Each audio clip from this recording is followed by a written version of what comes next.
Hey guys, welcome back to the channel. Just thought this we'll start the build up for the big game. It's early morning. I hope you guys, if you're watching this ahead of the game or through the night, I hope you got some coffee or some substance of some sort to keep you busy. Of course, huge game at Eden Park. The Springboks are the All Blacks, the showdown, the one we've all been waiting for. So this is a massive one. So this is our Springbok build up. What we're doing is what we do. We put together some of the press conferences and those sort of things and build up, so it gives you a flavor of what happened in the week.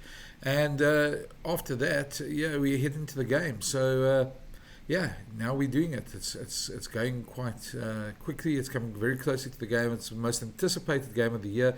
The All Blacks have, of course, a 50-game unbeaten record stretching back to 1994 at Eden Park. The Springboks have last won there in 1937. It's Ardie Savea's 100th game. The Springboks have a 4-game winning streak over the All Blacks. Both teams are vulnerable because both teams have lost in the last couple of weeks in the first 2 rounds of the Rugby Championship, so it's a lot to play for. Massive game, but let's kick off with the first press conferences from the All Blacks this week, looking ahead to the game.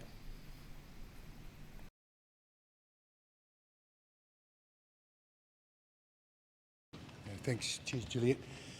Firstly, just a wee shout out to the Black Ferns making into the finals, and 50 the best from Porsche. How good. Awesome to see that.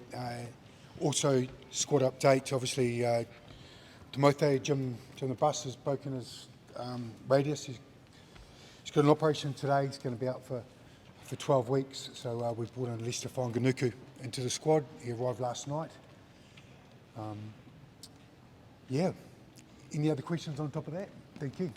Razor, bit of an injury crisis, isn't there? Squad depth being tested? Yeah, there is, especially in the halfbacks. Xavier Rose obviously come in. He's a trusted pair of hands, got a good boot on him as well, so he'll come in as cover.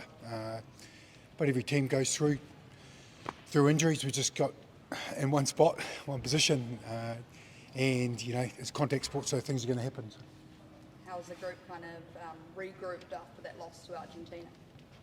Officially owned it. We had a good session, realised the standard that we need to get to, and we've just got to get better, acknowledge it, and then focus on this week. So use what we learned from the week before. It hurt a lot, and so look, our focus has gone to this week and exciting week against the Boks. Scott, you haven't ruled Cortez out, but he's got a rib fracture, so he must be extremely doubtful, right? Yeah, he's going to go to the wire on that, so we're going to give him every opportunity. It's pretty important. He's obviously played sore after the game, the last 10 minutes in that game, but he's tough. It's one great thing about Cortez, we'll give him every opportunity to play. You've got 2 uncapped guys, I guess your next cabs off the rank, and Kyle and Xavier's obviously come in. If they had to play either or both, are you confident that they could kind of step up to that level? Well, that's why they're here. Mark. I think it's important. That's why we brought Kyle in, and he's done his time. Get an opportunity. You got to back him. Rose, did you have to get any sort of board approval or anything like that to get Lester into the squad? Well, first he got the eligibility rules. The first thing is he was here for pre-season for Tasman, played all the games, and then he asked for the board if he's ticked the eligibility, and they said yes, it's good to go. How impressed have you been with what you've seen from him, I suppose, coming back from a couple of years in France and into Tasman?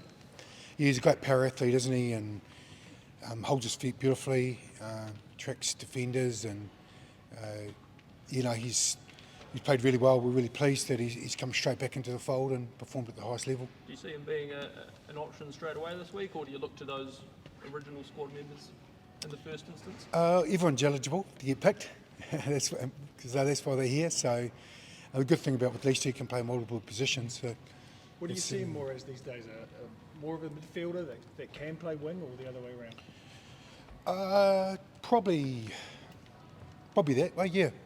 I think he's played a lot more centre over there, but he's a hell of a winger as well. He played a lot of 12 as well, so he's covered a few different positions, and the experience over there certainly improved his game in some areas. How ready is Kyle for Test Rugby if he plays this week? Preston? Kyle, look, we're really impressed with him around the finals footy.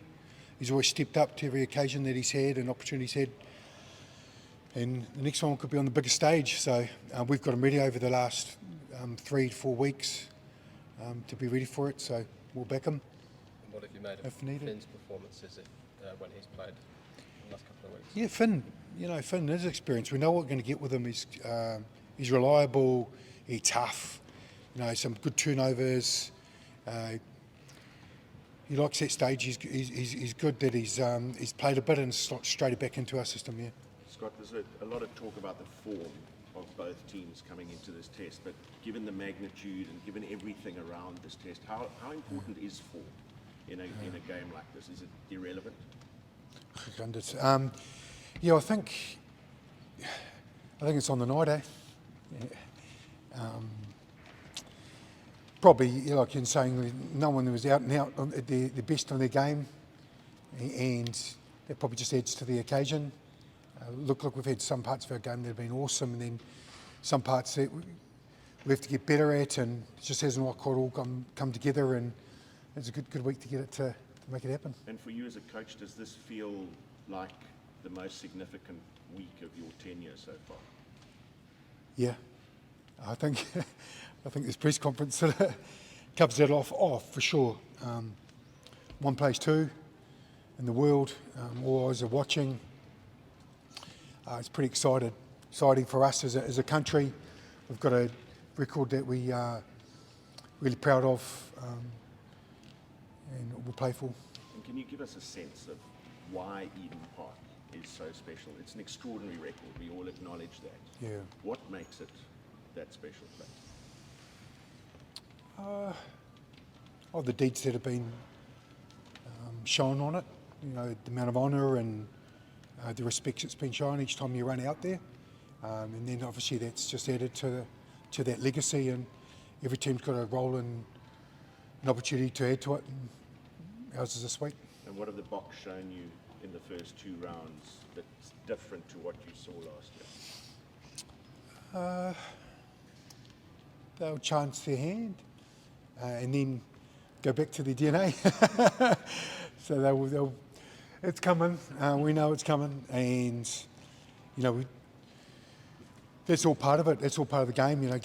Rugby's a game of strengths, and they've got theirs, and we've got ours. 2 different styles. We'll play, and we'll back our skills, and they back their skills as well, which is a strength and got them a lot of trophies. What have you made of them trying to find the fit between a particular game of rugby and the one that actually worked for them?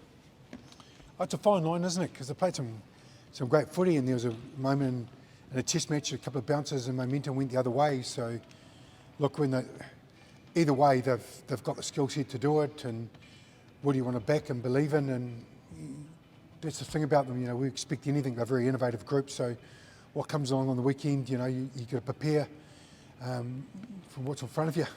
And just on the record, Sorry. just on the record, in particular, how big of a talk has it been within the teams in the team setup regarding the Eden Park? Eden Park. Yeah, how often are you guys talking about it? We talk about it with a lot of care. We understand the figures, the history, the facts, and the occasion, and that creates enough edge in itself. Human bodies gets prepared by how the mind thinks, and that occasion, and half of New Zealand are coming to it. It's pretty amazing. Every time we talk to someone, they feel like you're tuning up. So you can't go anywhere here, and realise the magnitude of it. So we're well aware of all what's in front of us. Razor, how much pressure are you feeling this week? Well, there's always pressure. It's part of the job, the role and the responsibility. There's a lot of power in that pressure. There's a lot of focus that can come from it. So that's our attention on a performance now. That's my job as a head coach to make sure we get it all lined up so perform on Saturday.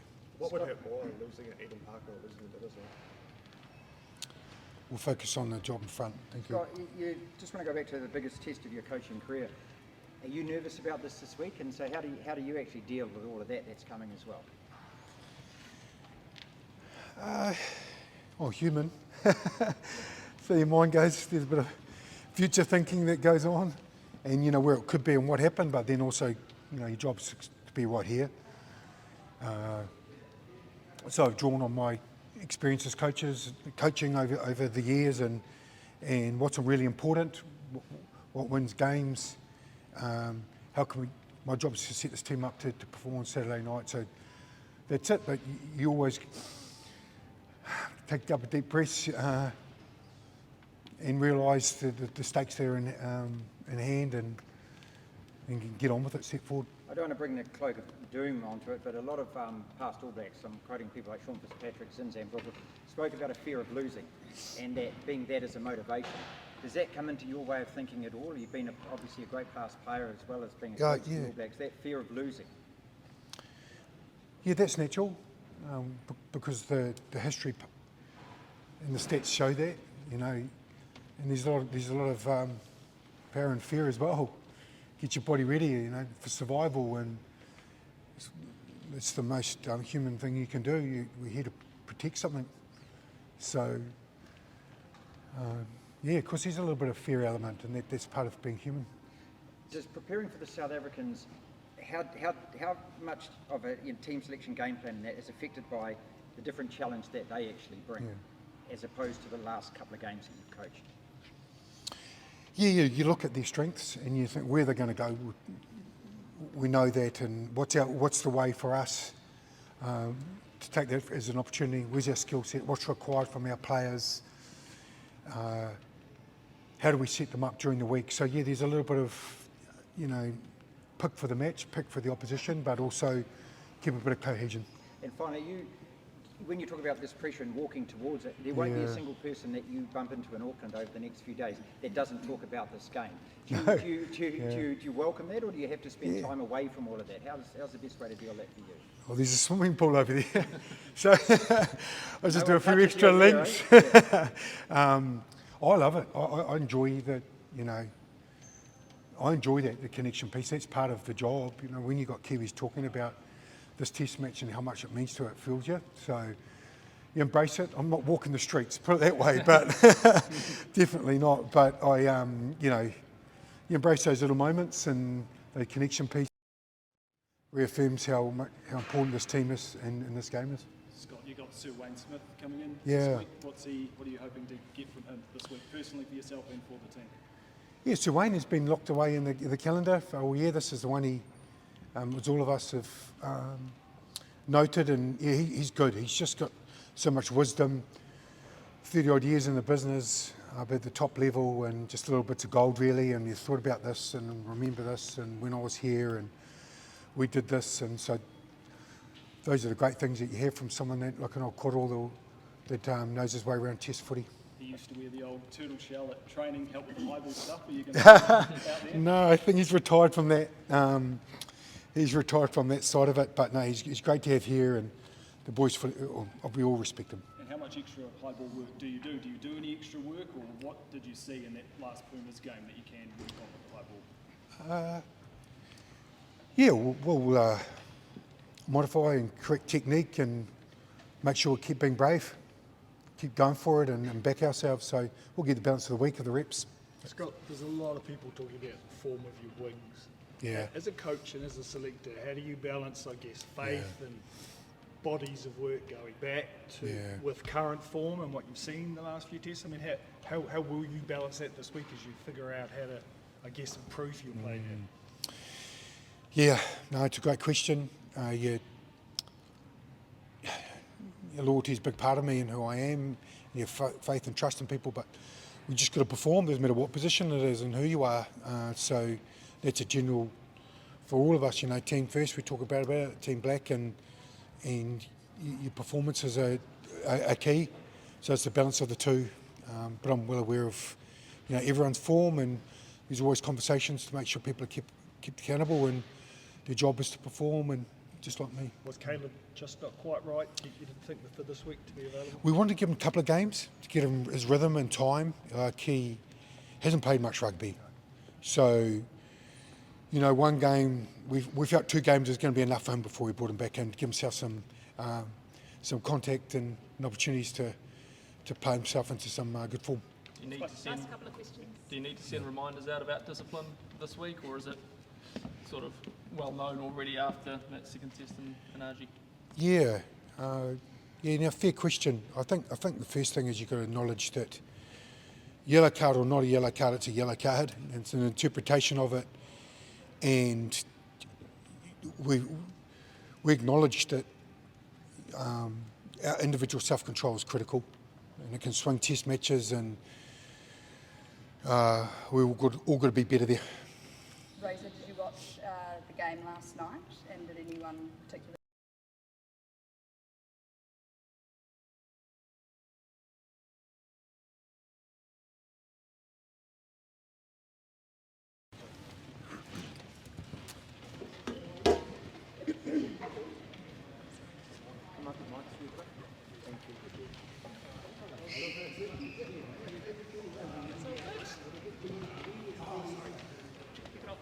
Yeah, Finlay, how's the team kind of regrouped this week after disappointment in Argentina?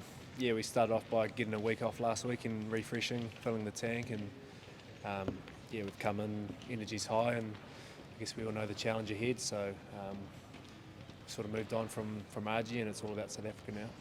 What kind of South African side do you expect to come up against? A very good one, that's for sure. It's obviously going to be a big occasion, and we know they're going to be up for it, so like I said, we've sort of moved on. We've reviewed the Ardie test, and it's all about South Africa now, so we're into it. Obviously injuries are no good to any team, but do you see this as an opportunity for you to kind of make a statement for yourself? Could be, yeah. Yeah, we've obviously got a few injuries, and I'm not sure of the team yet, but we're all ready to play. How much do you benefit from the time out of the squad? Do you think Finlay to get away, play some NPC footy, and then come back in feeling a little bit refreshed? Did it actually benefit you at all, kind of being out of the squad?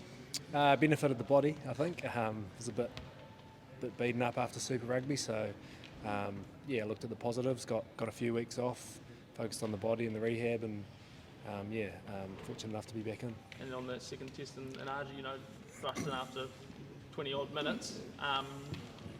Is that do you like that extended game time, a little bit unknown, just kind of take the ball by the horns in a way and see what you can do? Do you sort of relish in that, thrive in that sort of environment?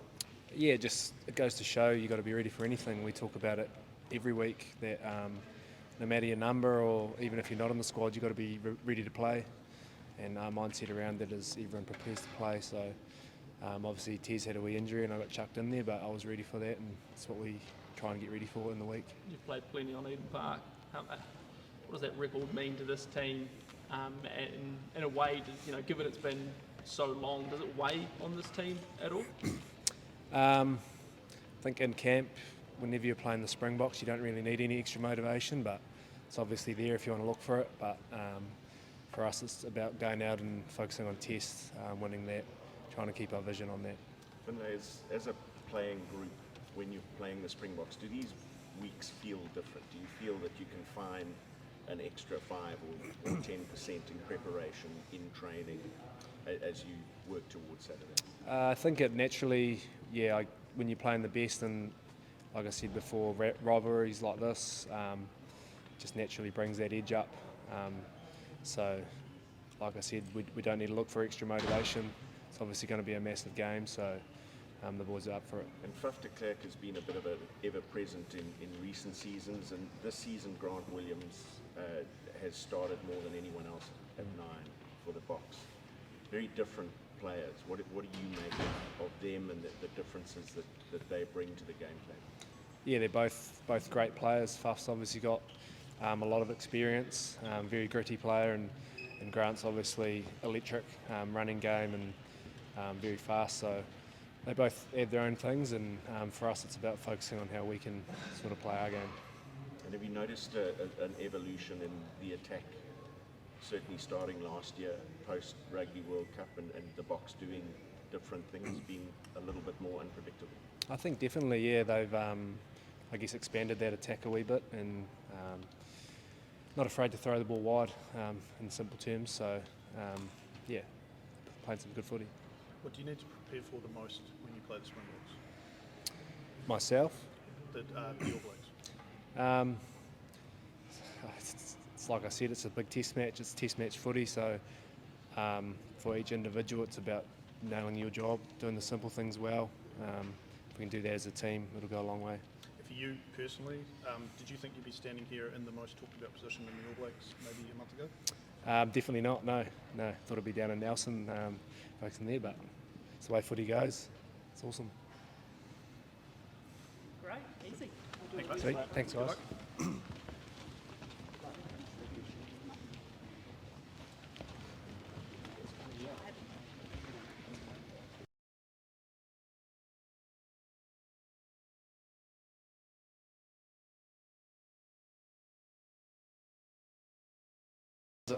How are you? Not too bad. How's the body? Pretty good, I think, yeah. Not sure about the lungs, we'll see. Yeah.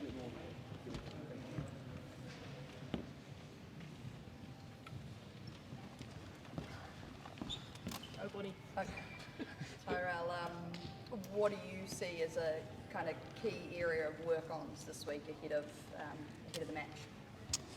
Discipline, definitely.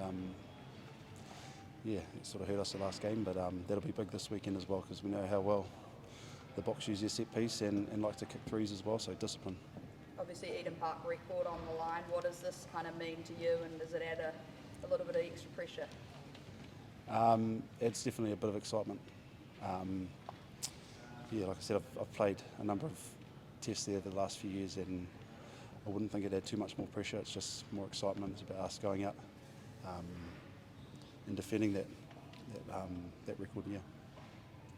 What's it like for you when you're not featuring in a test like that in Buenos Aires, but you're an All Black, you're part of this group, you're coming back into it. What's it sort of like coming into the group when they're fresh off a disappointing result like that? Yeah, I sort of came in and we had a pretty honest review around how we played and some of the things we didn't get right.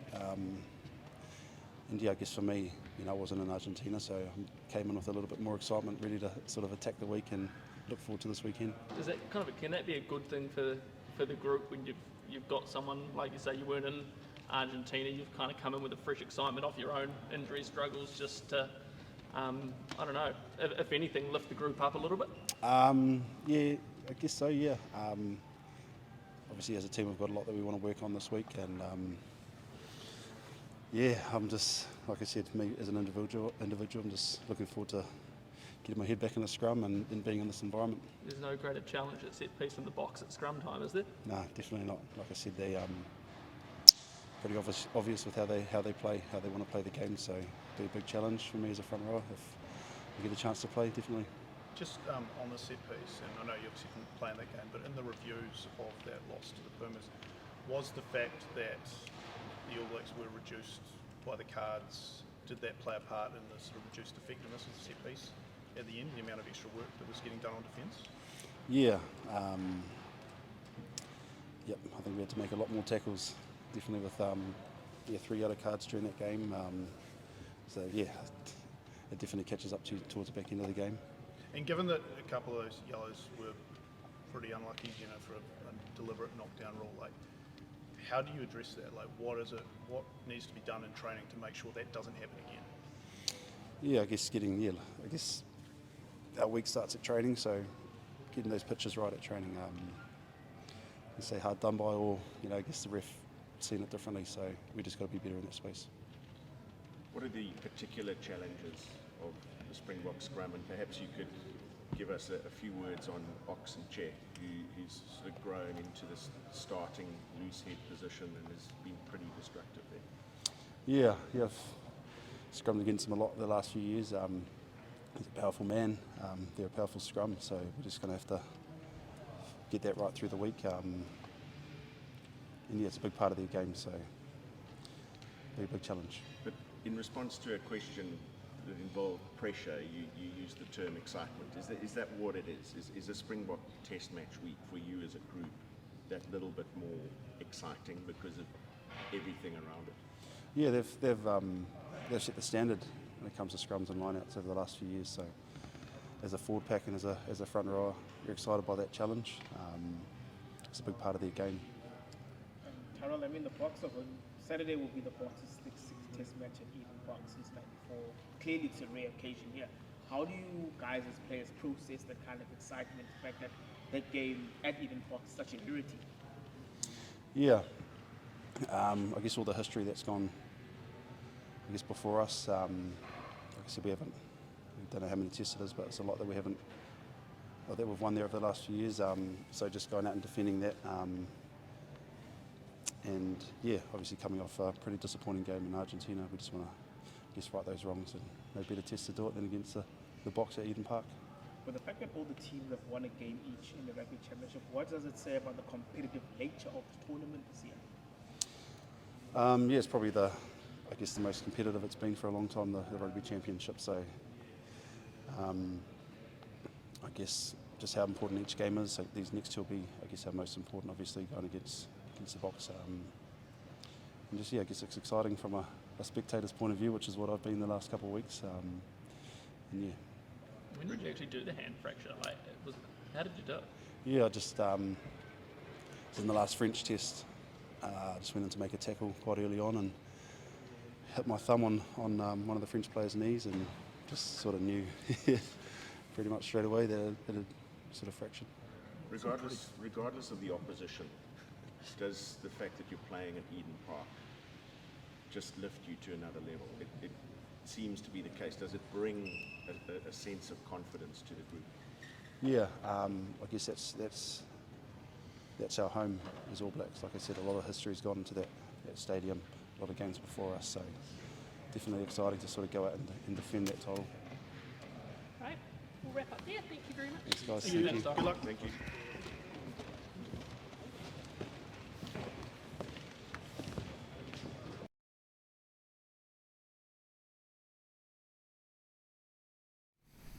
The Boks obviously came on. Rossi came on the first one with Ardie Savea, had a chat there as well. Quite an interesting press conference as well. So we're going to go straight into that one. Rossi and Ardie on the beginning of the week talking about the lead up to the Eden Park test.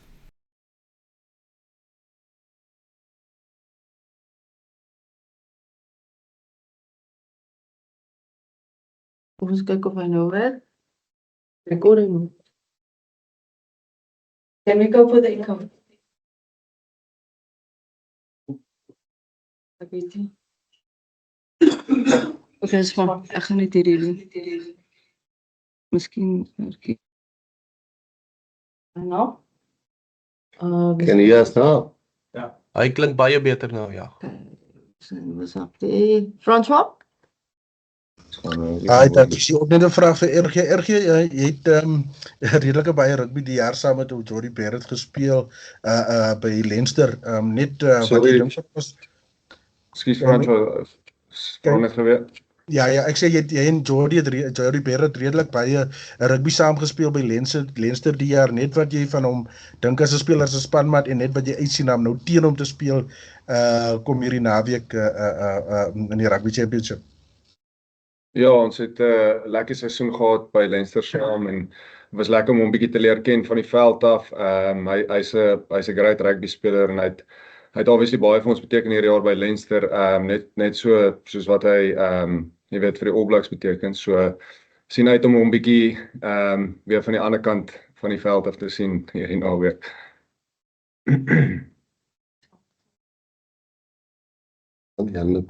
Ja. Thanks, Ina. Dankie, Rassie. Dankie, Ardie.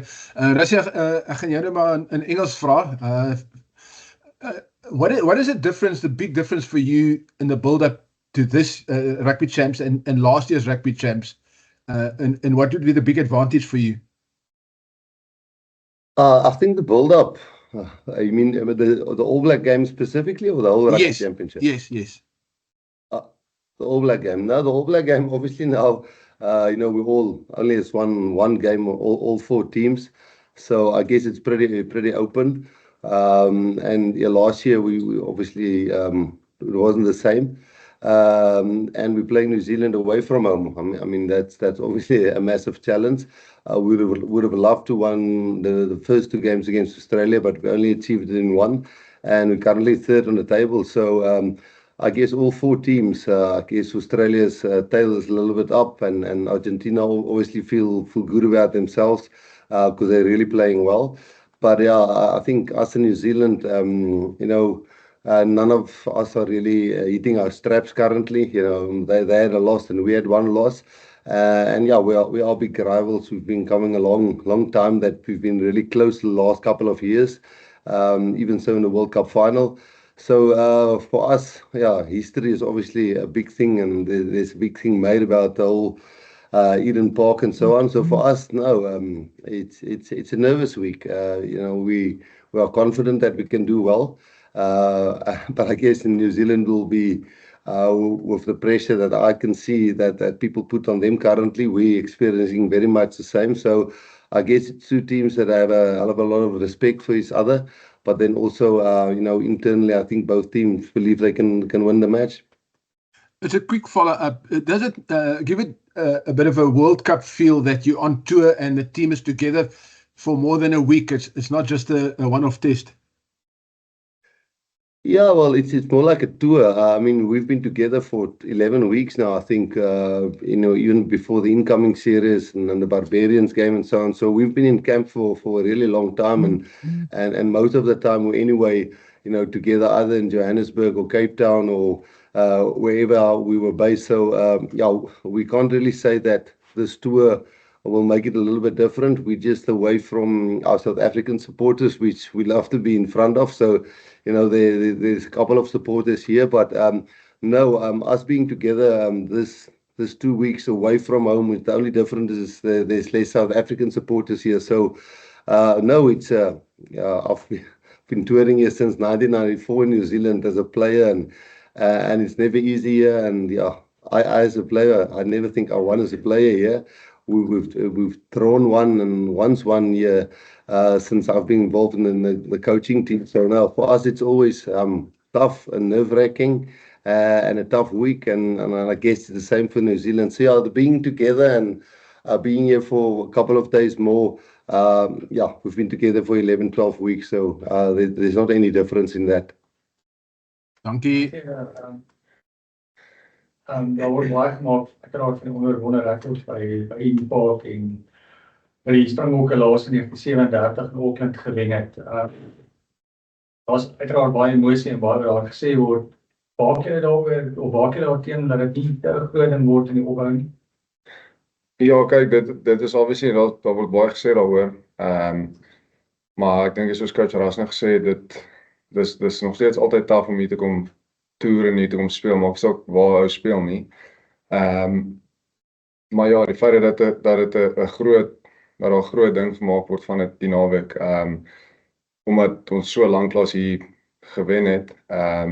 Ek dink sit net nog 'n bietjie meer druk eintlik, maar op al 2 kante. En ja, selfs as mens as jy nou praat met van die ouens wat nou al 'n bietjie langer hier speel en goed, van die ouens het nog net 1 of 2 keer hier gespeel. So ek dink is 'n ongelooflike geleentheid om 'n kans te kry om hier te wees en jy weet die ding 'n kans te kry om die ding te gaan doen. So ja. Percy? Thank you so much, Zina. Good day, Rassi. Good day, RG. Zina, I'm going to try my hand at English, please. Rassi, can I just ask you a question? Do you perhaps know why the coach have decided to name the team on Thursday and not possibly on a Monday or a Tuesday? And why has the coach or the selectors decided to invite Faf? Because a layman like myself would have thought that you would have gone for like. Bongi Wanambi is not there. I would have thought you would have invited a hooker perhaps also to the squad. Are you saying why the coach? It's me. Percy, no, Percy. The first thing is Bongi. We didn't replace Bongi with Faf. Krappie's Morra actually has a bit of a niggle, which is looking good, and we just got Faf in for precautionary on that, so he wasn't Bongi wasn't subbed by Faf. Bongi's got there's some illness in his family, and so he'll join us as quickly as he can. If we get through this game without the injury, At hooker, of course, what's his name? Jan Hendrik can also cover for us at hooker, and we've got Marnus, and we've got obviously Malcolm. So Jan Hendrik obviously also cover one for us as well. So we just wanted to make sure if we get in, if Mornay's niggle was a little bit more serious than we thought it was. So no, we could have toured with only 35 guys, 34 guys, but we came with 36, but we didn't have a fourth scrum half. So no, it wasn't a like for like. And then why we announced the team now, well, we're not quite sure what New Zealand will put out there, and the honest answer there is, we think we'll have a little bit more of a benefit by only naming it on Thursday when they are naming it, just because it's a little bit of an unknown. Most of the other teams we could have more or less guessed or had a good guesstimate what the team will look like. And yeah, we see that this game is such a big game that maybe the best thing for also New Zealand not to be able to analyze us that much. That's the honest answer to that's why we're announcing it only on Thursday. Carl?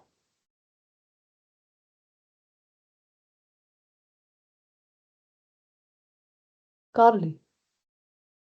Carly? Hallo Rassie, dit is Ardie, is Carly van Marula Media hier. Hoop dit gaan goed daar by julle. Ja, ons was baie bly toe ons hoor dat Faf daar by julle aangesluit het. Bietjie vroeër as wat julle gehoop het. Is hy bly om terug te wees? Is julle gelukkig om hom terug te hê? Ja, ekskuus, ek het nog die hele tyd in Engels geantwoord. Ja, ekskuus, ek weet Zina het gesê eerste 15 minute Afrikaans, weet Ja, is ek nou nie seker nie. Nee, ek moes in Afrikaans geantwoord, jammer. Nee, Faf hy kom vanaand by ons eers aan. Ek het hom nog nie gesien nie, so hy gaan vanaand by ons aansluit. Ja, is lekker om Faf te hê, hy's 'n lekker ervare speler. Ag wat ek dink is 'n ou open eerlik moet wees. Weet ons sien Faf en Kobus as die twee ouer hande wat vir ons altyd miskien games kan bietjie uitklous aan die einde van 'n game en ons sien Krappies en Grant en ouens soos Jaden en so aan vir die toekoms vorentoe wat miskien weet langer in die mix gaan wees. So ja, dis lekker om 'n ervare ou soos hom hier te kry. Ons gaan hom seker vanaand sien. Ek dink hy land vanaand. En soos ek vroeër gesê het, is net om seker te maak met Krappies wat so 'n bietjie van 'n enkel gehad het, maar hy het voluit geoefen vandag, waar ons geen kanse waag nie. En net om die Bongie ding ook te antwoord in Afrikaans. Ja, Bongie het maar net 'n bietjie siekte in die familie. So Bongie sal ons by ons aansluit so gou as wat hy kan. As net laaste vraag, as jy nie gemaklik daar is nie, is dit ook okay. As jy Natie wat moontlik saam met julle kon toer, maar het jy eerder besluit om hom nie te kies vir die toer nie? Ja, nee, ek ken om dit te antwoord. Obviously sal ek kan ek nie in die detail weet. Dis nie 'n saak wat ons beheer oor het nie, maar ons kan hom definitief saamgebring het op toer, maar ek dink as 'n mens ek en hy het 'n lekker lang gesprek gehad, en as 'n mens na die emosionele en die persoonlike kant van die ding kyk, dink ek is as Natie op hierdie toer was, sal daar definitief baie vrae gevra word vir hom en om 'n toets te speel.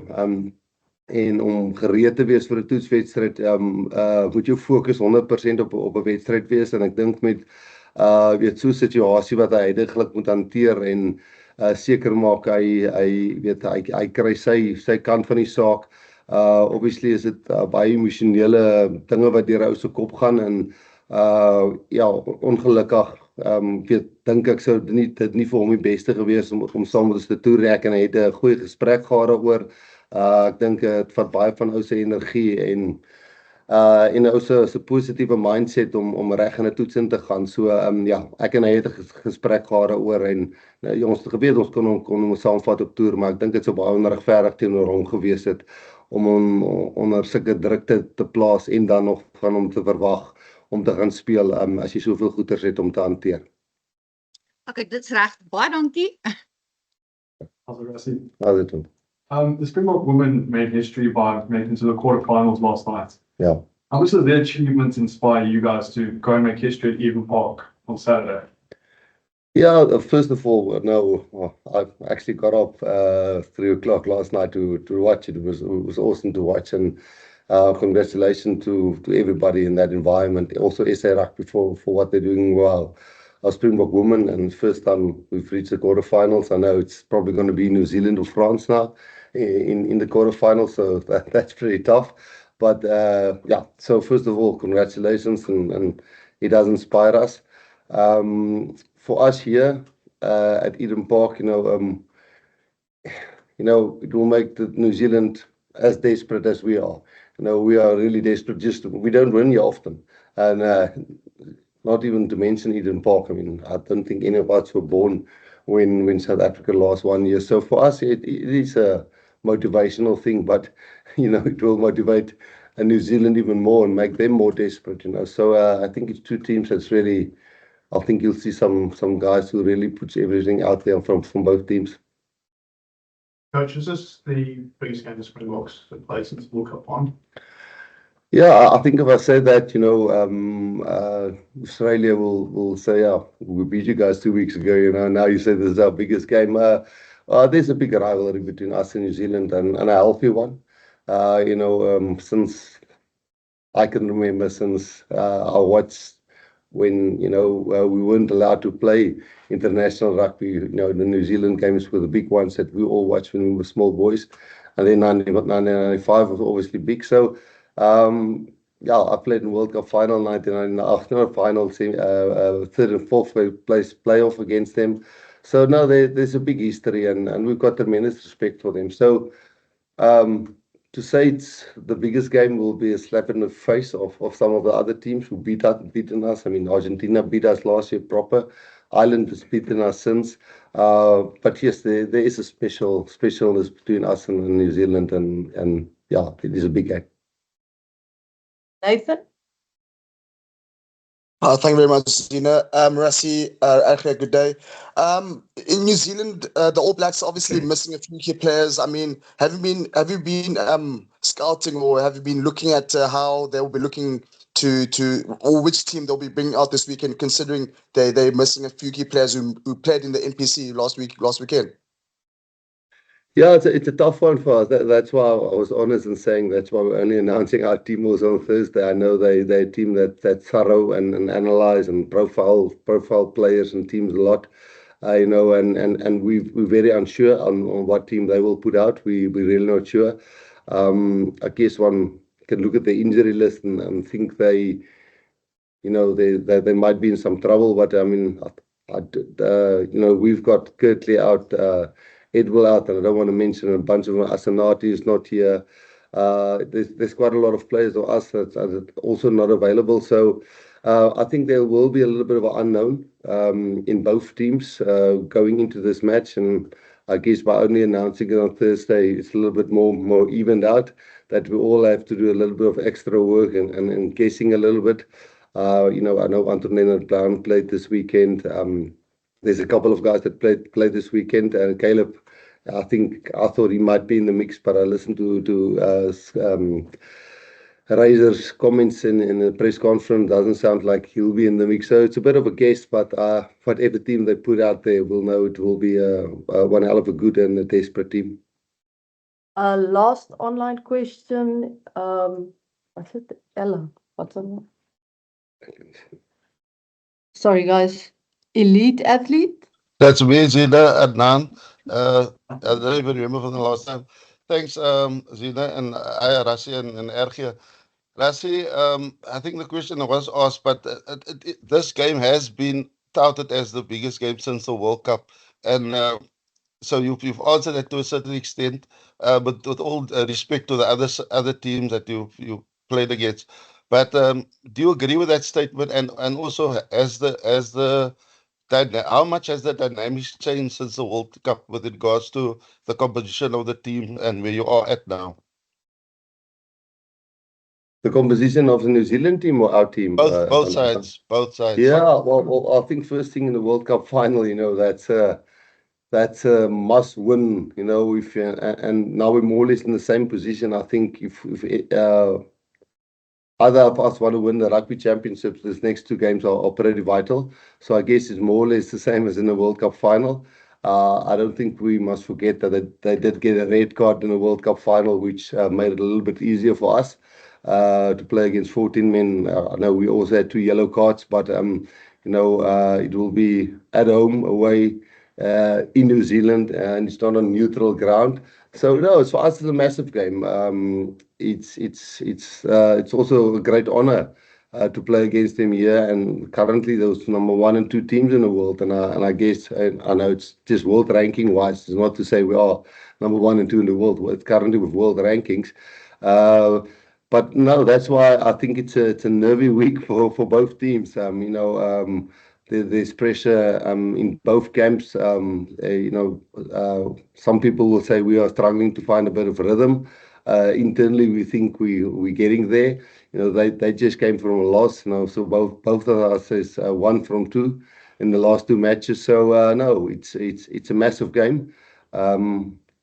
But it's difficult to say it's the biggest game still, the World Cup final. Of course, we've lost a few. So, but a massive game, massive game. Thanks, Thank you very guys. much, Good luck. guys. That wraps up the online section. So I'm going to stop recording and we will continue with the news conference on this side.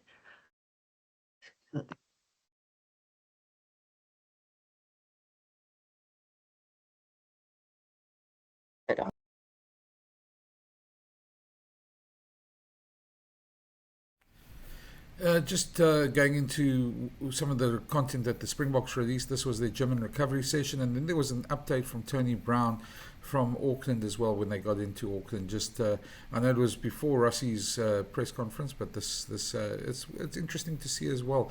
And then we went into some other All Black press conferences as well.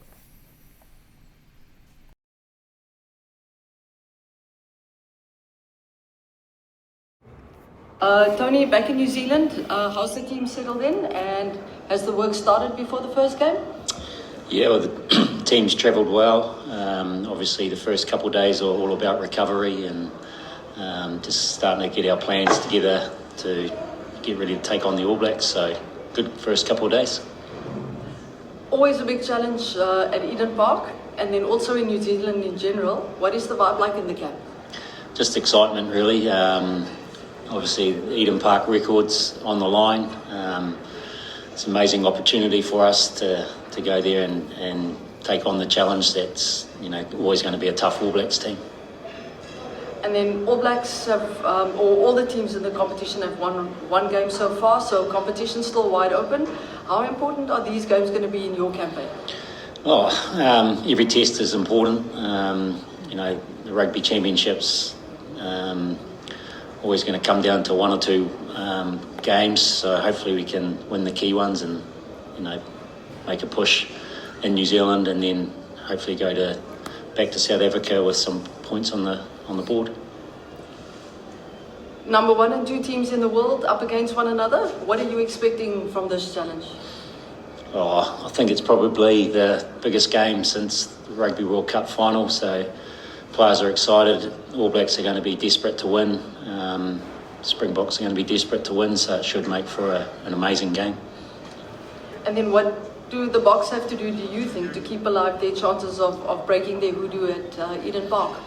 No, it's just make sure we prepare well, get excited about the challenge, and making sure we, put our best foot forward when we get onto the field and play as hard as we can to win the game. Awesome. Thank you so much, Tony.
Porter. Wallace, nice to meet you, brother.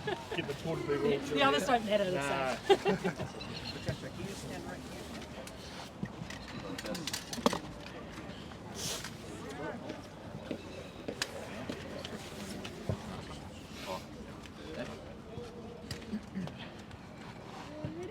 No, quite.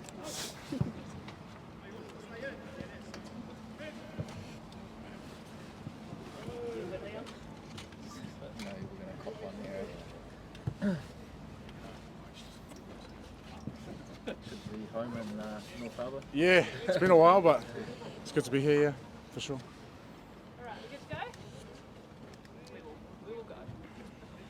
Wallace, how did the body come through?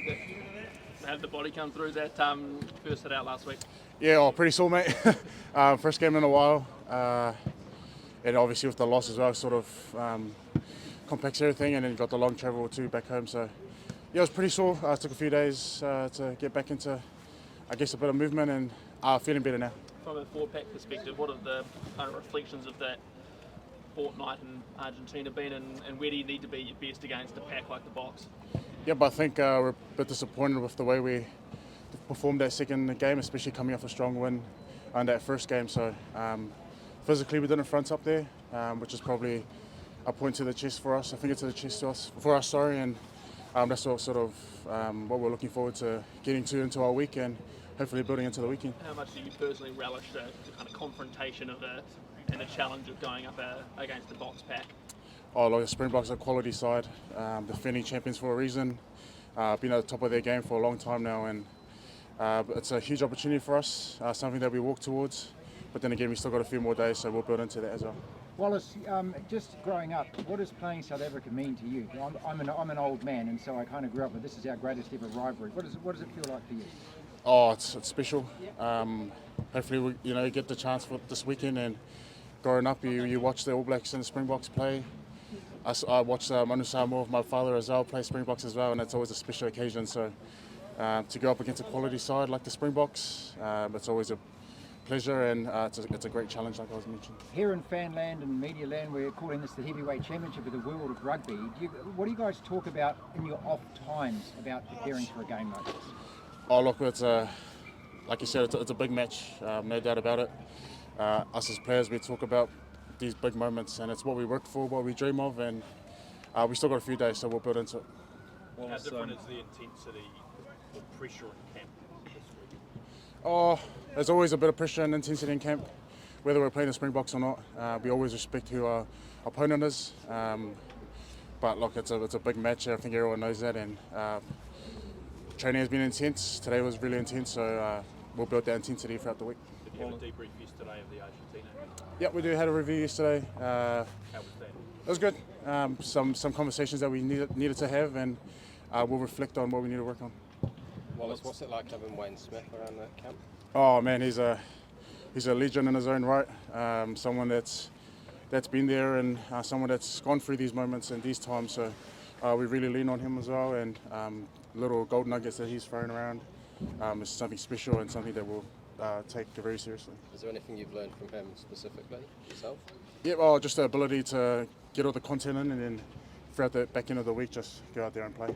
Wallace, you started against South Africa in Cape Town last year. What did you learn about the Boks from that experience? Yep, it's big boys. Big boys love the confrontation, love the set piece.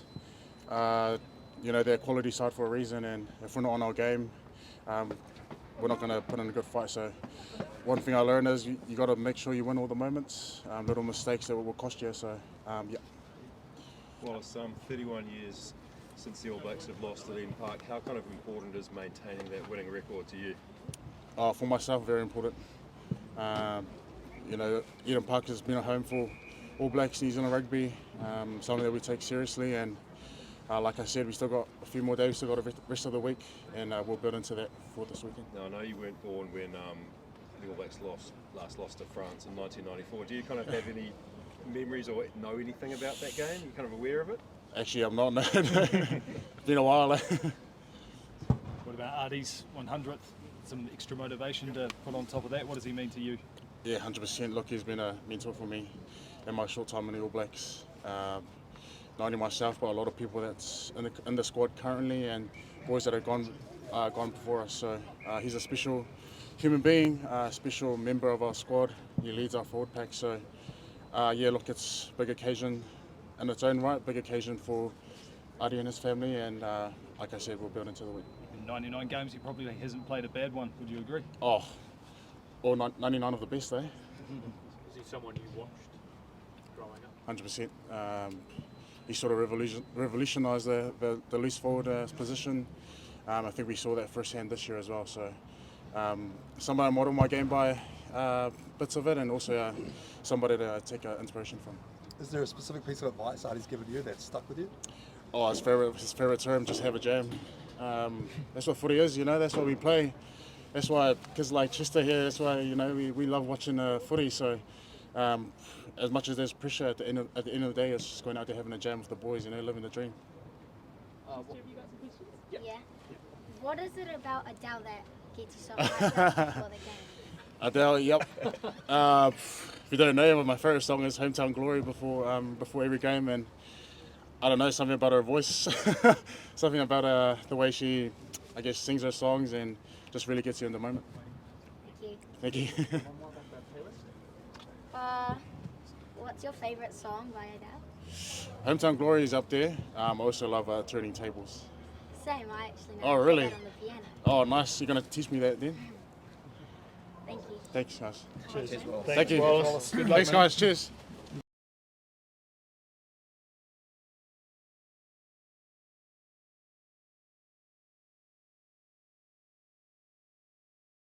Got Chester as your wee man if you're getting questions from this week. Okay. Thank you. Good to go. Scott, is there a bit of different intensity about this week, I suppose, given the last result, but also what's to come on Saturday? Yeah, well, the occasion's a good one to look forward to. So yeah, there's intensity there. It's a massive opportunity for us this week. The world champions at home at Eden Park, so we really are looking forward to the challenge. Is it a good challenge to have off the back of a performance that you know was below where you wanted it to be, to have to step into the world champions, Eden Park record on the line, all of that kind of stuff? Is this kind of a very timely challenge for the group in a way? Yeah, I think so. I think that's fair. I think it's exactly the challenge the team needs to know where we're at. So, and that's the way we've approached it. That's what's in front of us. Obviously where we've been, but where we are this week is massive opportunity, and we've spoken about this is the game we need. Scott looked like Kyle Preston was having a bit of treatment before on his ankle, maybe. Is he alright? Yeah, I think so. Sorry, I didn't see that. Maybe your eyes are seeing things I'm not, so that's you're right on. What was taken out of yesterday's debrief? Yeah, ownership, preparation, and opportunity. So the players should have left with that. Was it obvious issues in the aerial game and discipline? But I suppose if you focus too much on one or two areas, others lack. So how much of a balancing act is preparation? Yeah, you show the opportunity to be better. Sometimes it's not a good day, so you can look at it around that also. Just didn't win one or two. If we had, we could have probably, in many regards, controlled the game differently. So we looked at the opportunity to be better. We continue to grow that skill set, and we'll need to be better for sure. South Africa will be looking at that. What are they about? They're direct, they're physical, and they go to the air. So we know what's coming. Scott, you actually picked the team on Thursday, but you know how many of those names are in place right now? I mean, I can't imagine that you wait right till Thursday to actually pick the team. Yeah, that's right. The boys will know the team around the combinations that earlier in the week. It's announced on a Thursday, but we've got preparation before that as a group. So you have your team in mind right now? For sure. Coach, a lot of talk about box kicking, especially for this game. It's a kind of highly criticised part of the game at the moment. Could you just explain to us why teams do it, when you do it, and what you're hoping to get out of it, just so people can probably understand what they're going to see on Saturday night? Fundamentally, it's around reshaping the defence. So it's about moving the point of attack and going to the air, and where the game's at around the ruling is, the ruling's actually encouraging us to go there, because escorts and the like are now have to get out of the way. So teams are seeing that as a massive opportunity to apply pressure differently. So When you're attacking, there's the chance to move the ball to a new opportunity around the aerial game. And if you look at the rules, as I've just said, it's actually being encouraged now. So it's more of a plan A rather than a plan B? It's a plan. It's a plan. You've always got a game plan and you're planning, and every international team needs the ability to go to the year, dictate terms on a kick to regain. You can destructure a defence there also. It's test match footy around understanding where you can control the air and what it gives you to also from those opportunities from it. Scott, what's the purpose of Wayne Smith's attendance at training today? Smithy's been with us this week. It was always planned this year for Smithy to be with us. He's a mentor to the group. Razor and I have coached with Smithy for a long time, and having him around talking about the All Black legacy and the history is good for the group. The boys love having him in, but it was always the plan to have Smithy in this week. Scott, just with the nature of the occasion, and I guess all eyes been on this fixture, there's potential danger of being conservative going into the shell maybe, but how important is it that you play with confidence, you play back your skills and still take the game to the box and not be sucked in, I guess, to the way that they play? Yeah, I think it's the understanding of fighting styles, and as we've just discussed, they're direct, they're very physical, and they go to the air. Our fighting style is different. We want to manipulate differently, so it's how we can control and adjust during the test. The All Blacks are at their best when we're adjusting during it, and our attack has been decisive, and we're earning opportunities through our defence. So we have to be courageous, we have to be fearless, and we need to play like the All Blacks. Do you see opportunities in the way they defend with their rush defence, and maybe how the Wallabies exploited some things in South Africa recently? Yeah, I think so, and every team looking at South Africa will see there's opportunities where they're world class, and as they look like they're there, then all of a sudden they're not. So it's again how we adjust to it. We've got our planning and prep around opportunities we feel that'll be there, but also understanding the adjustments that we feel they will make also. Scott, you got a couple of young halfbacks that may or may not be required that haven't played any Test rugby. What's your message to them this week? Pass the ball well, kick the ball well, and be you. I don't think it's cluttering the young nines. I think it's just giving them the frame, the confidence in who they are and why they're here.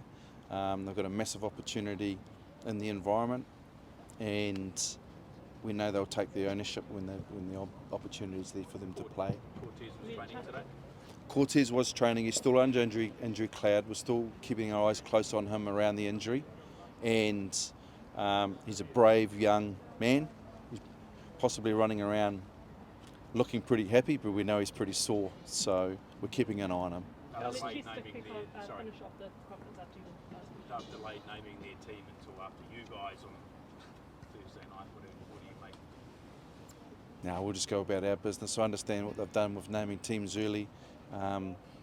We'll do what we do, they do what they do. Last question from Chester. Aside from Razor, who is the best dancer? That's a great question. I haven't even thought about that one before. The best dancer would be Sevu Reece when he's happy, scoring tries. Also, in our team meetings, he'll often get up and give us a little dance. Positive, engaged young man who really backs himself on the dance floor. Thank you. Good on you, mate. Cheers, guy. Thank you. Thanks, Scott. Cheers. Thanks, everyone. We'll see Thanks, you. Juliet. Thank you. I'm sure we'll probably see you all on Thursday. Yep. Yep. You're overseeing my time.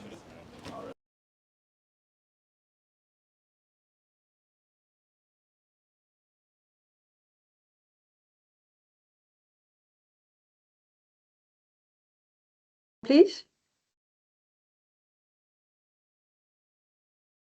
In the corner. Still sleeping like that. All right. No questions from back up? Ah, there Hi, we Gina. go. Can you let me work? Yeah. Jan, Percy, Leighton, and Morgan.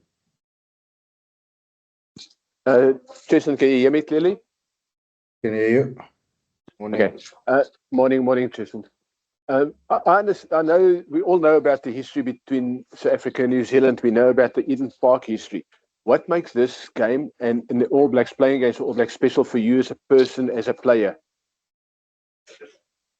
Yeah, for me personally, out of my experience, every opportunity you get to play against New Zealand, and as you mentioned, the history behind it, it's massive, and I can probably reflect on each and every other player. It's the same.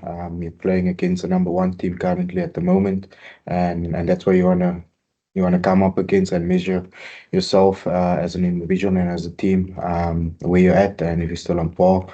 So yeah, definitely excited, and I haven't played at Eden Park before, but I've heard a lot of great talks and memories that's been here. So yeah, super excited if that opportunity does come this coming weekend. Percy?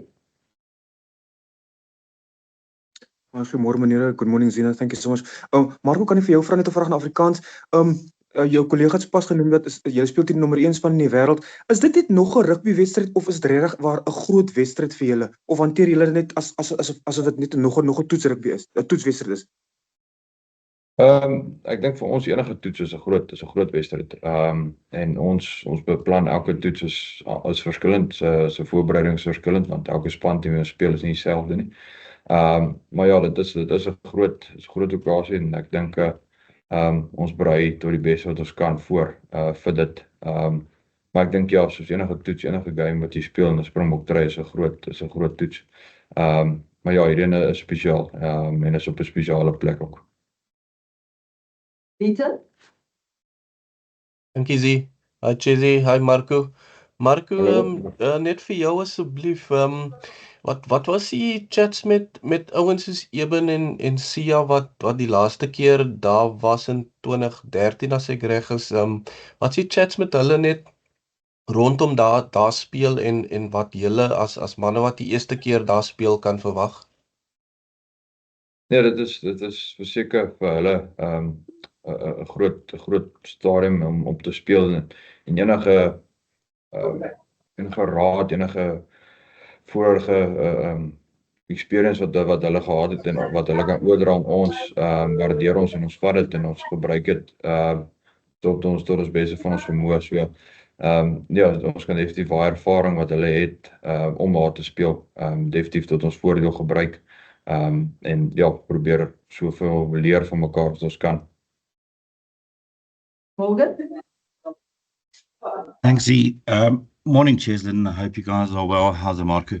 Cheslin, you guys have now got a good record against the All Blacks of late, but it has been a while since you have played there in New Zealand. Is this for you guys just a matter of hitting the reset button, not focusing on what's happened in the past, and just focusing on these two tests coming up now, because there will be permutations late, going towards the 2027 World Cup regarding these tests? Yeah, and I think you basically answered the question by asking the question. I think the past is a past. You can't do anything on that.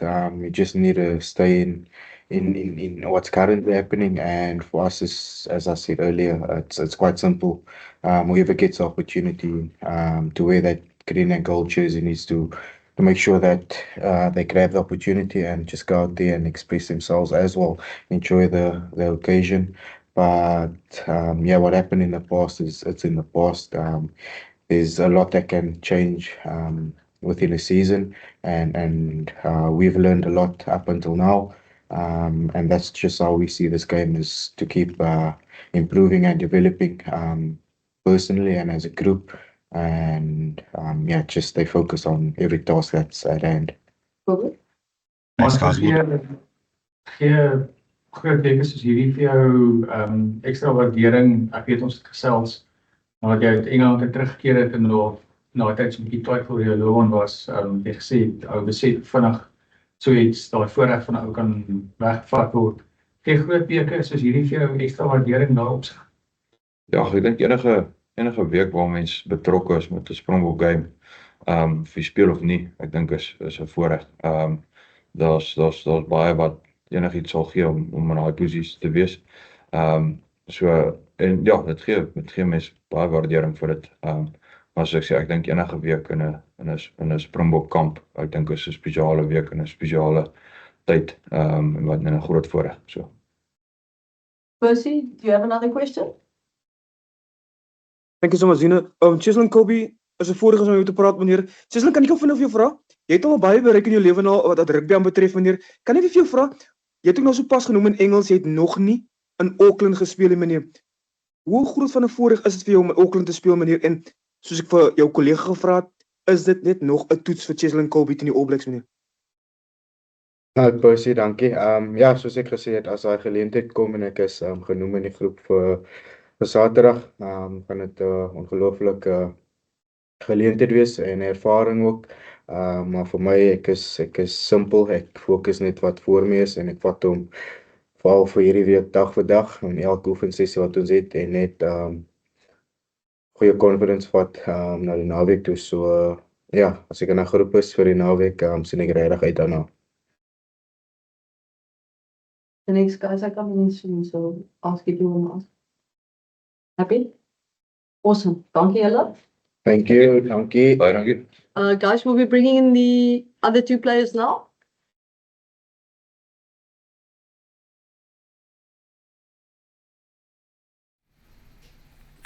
So part of the press conferences that's not being recorded yet is for the guys who are obviously paid to be over there, the journos, and so they get that exclusive content because they are in New Zealand and you can't blame them for that.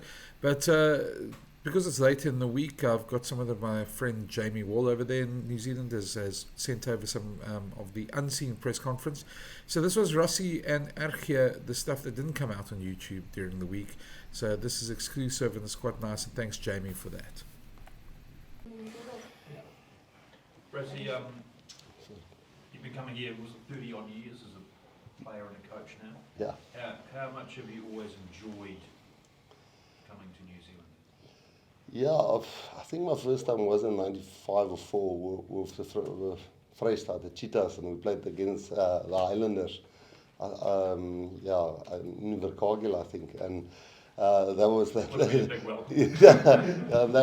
was Super 10, I think. Yeah, Super 10. So I think we were at one stage not a team that really well in world rugby. There was a time when we didn't do well, and I always used, when we got here, the passion that the New Zealand supporters had for the team and how proud they are of their team was something that really stood out for me. I think we've turned the corner a little bit where we've got the passion in South Africa and people are really behind our team now in a good way. And you can still see now, just with one loss that New Zealand had, I think they 8 out of 10. 8 of the last 10 games they've won, and they've only lost 1 this year. So, and you can feel the pressure that's building on them, and the same with us when we lost to Australia 2 weeks ago. So, no, it's massive, and you can see in the players when we got here, and you can see in the press conferences of New Zealand. So I guess it's something special where maybe if you go to Australia because it's maybe not the first choice sport, or you go to Ireland where there's some other sport that they play, the sport is really personal, it's really intense, and the commentary is really not the commentary of the commentators, but the people, the remarks and the quotes and how people feel, they put it out there. And I think that gets to teams like it gets to us, and it gets to players, and it gets to coaches, and that makes it a really special environment to try and bottle that in the right direction. And it's exactly the same as the first time that I got to New Zealand. South Africa hasn't played, South Africa hasn't played much at all on Eden Park recently. Yeah. Do you think New Zealand rugby's been keeping you guys away from there? I remember when they took us to places like Albany and Mount Smart, Wellington. Yeah, I remember when we beat them at Wellington, they took us the next year again to Wellington, to maybe rectify that. And I think there was a draw after that. No, look, we all know the record at Eden Park, and I really don't think that can motivate us more. For us to play in New Zealand, number 1 and 2 in the world currently, there isn't really something else that can motivate you more. Eden Park is something. Australia beat us 2 weeks ago at Ellis Park. and it's done and dusted. You know, that record's gone. But now it's over. You know, it's the next match. So I think people make a hell of a hype about that, but internally, you know, you can't get more motivated. You play New Zealand, you play New Zealand. You know. Andre, have you played there before at Eden Park? Only Super Rugby. Honestly, since he was here, what's his playing status on Sunday? Is he fit enough to play? Say again. Sia, playing status, is he fit enough to play on Saturday? Sia is. Yeah, there's a couple of guys. That's why we brought 36 on tour. Yeah. No, Jasper is only available next week. Sia is touch and go for this week. It's again one of those calls that must be made with a little bit of a longer term. You know, he'll definitely be available next week. And we've kind of only announced the team on Thursday, but at this stage he's bracketed just to make 100% sure we don't.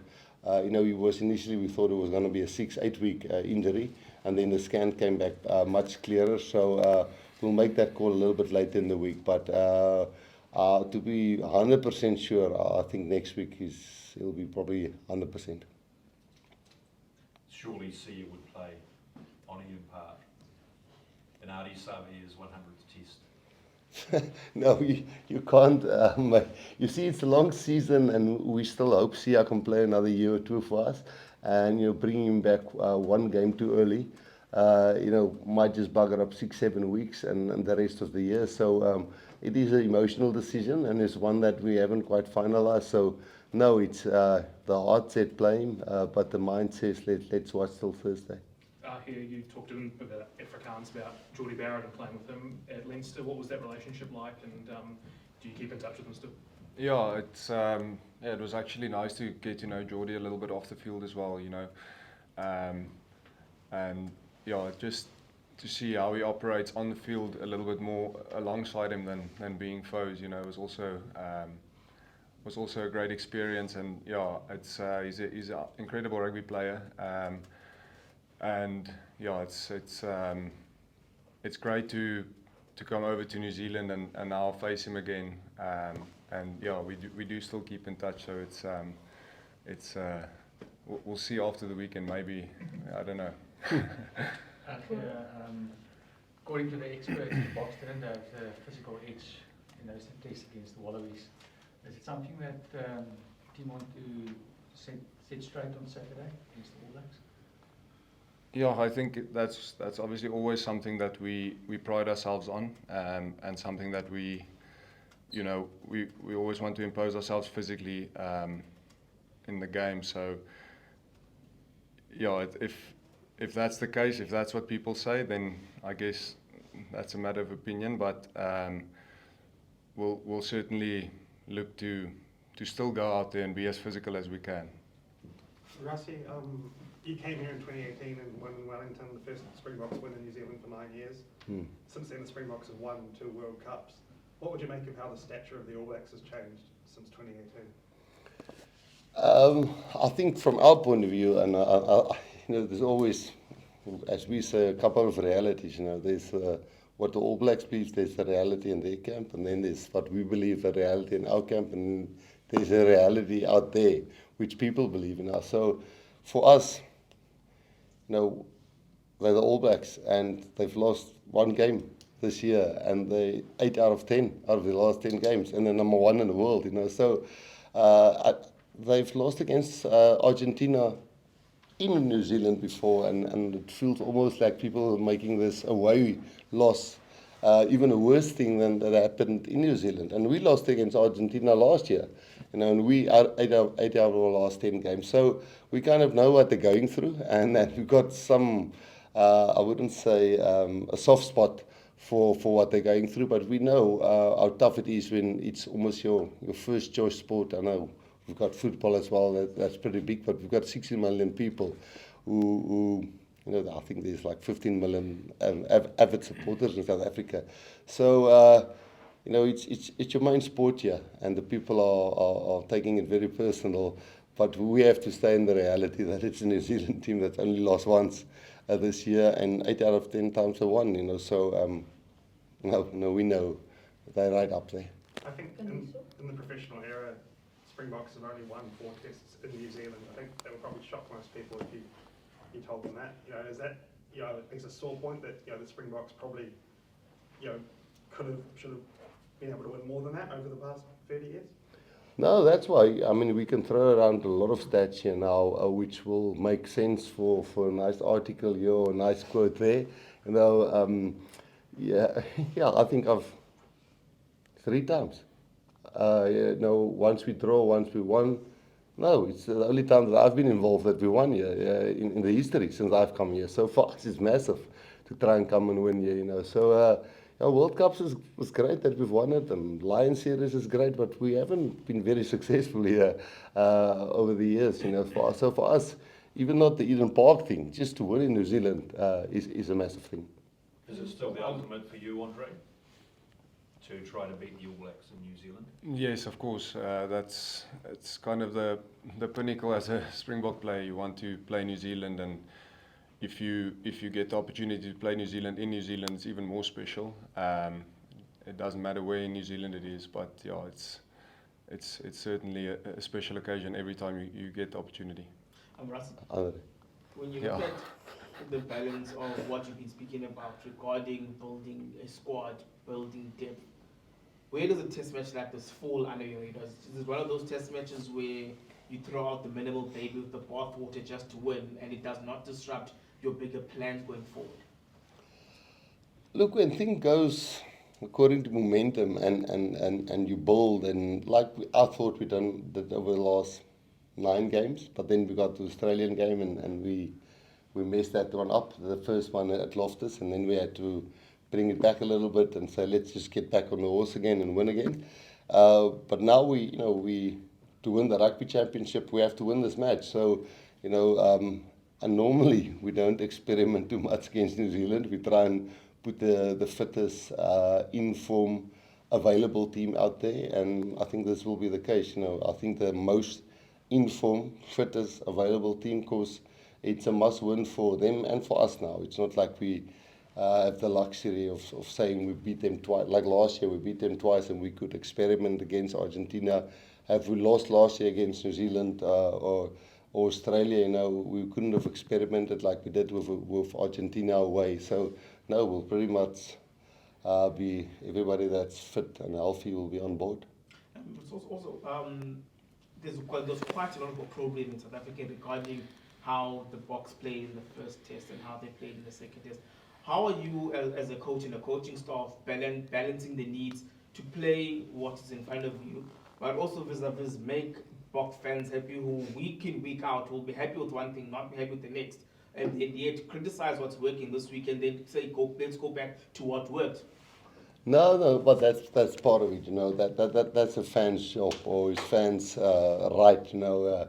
They support us, and you know, when they feel happy and thing goes well, and then sometimes they say we're happy with an ugly win, and sometimes, you know, even if you win ugly, they say we could have been more expensive, and I mean that's part of sport, you know. People, that's what conversations goes about. That's when 2 teams are compared, and that's what playing styles are compared. And as long as that happens, as long as they don't burn jerseys and say we're giving up on the team, you know, because we've been on that route before. And no, eventually, we really just want to win, you know, and eventually we think that that's what pleases South African fans. So I actually think in that first Australian Test match, you know, we just saw so many opportunities after we were up 22-0 or whatever the score were. And then when we realized all of a sudden, but all these guys are having our number, we just couldn't pull it back. And then the next weekend, I thought it wasn't beautiful, but we managed to get back onto the horse. Last question over there. And Coach, just seems to be a lot of talk about how you guys name your team. It's quite interesting for us because the All Blacks just do it at the same time every week. And you were quite open and upfront about how you might change your team in the lead up to that first test, and you did. Do you see one day there being a reality where that's normal, you know, and it's kind of more like football where you'll just sort of name a squad and then head right up until kick-off to tinker with your team, and that's the accepted way of doing things? Yeah, I think that's why I think people see everything as mind games, you know. So internally the guys know on Sunday evening already who will play and who is bracketed with who. if somebody. So I don't know if people will really. You will never be able to lie to a player and say, listen, on Sunday morning, Saturday morning, we're going to change the team. Jean-Luc withdrew on the Saturday morning, and Willie withdrew on the Friday with a hamstring. Now, it will be very tough for a player to say, listen, pretend you're playing, and now you must motivate the guy, and now you must lie around with all the other guys in the team. It doesn't work like that. Yeah, definitely. Sometimes we feel it helps if the speculation within social media and in the media to announce the team, it's out there and the speculation is gone, and the players can focus and not listen to what everybody's saying, because people listen to social media and people follow it and newspapers and everything. So, but then you get to games like this where you feel, and I think the same with Fraser, this game we feel, it might give us a little bit of benefit of them only knowing our team on Thursday. So, it's what we think is the best for the team, and what might give us a little bit of an edge. It's very seldom that we change the team on purpose on a Saturday morning. I think it happened once. It's not something that we do regularly. So you wouldn't change your team once you've seen the All Blacks team? No. The players know who play on Saturday, and there's one or two guys bracketed with a little niggle like a Sia. But you'd rather keep it to yourself until until Thursday evening, because it makes it a little bit more difficult to analyse, I think. Lovely. Thank you, guys. Thank you. Thank you. Anything else? Then came time for Scott Robertson to name his side. Very interesting team, very experienced team to take on the Springboks. Going to be a huge battle up front at scrum time. And he fielded some questions on his team ahead of the test. So yes, Scott Robertson talking about his team announcement. And then we'll go straight into the big man himself, Ardie Savea's 100th test match.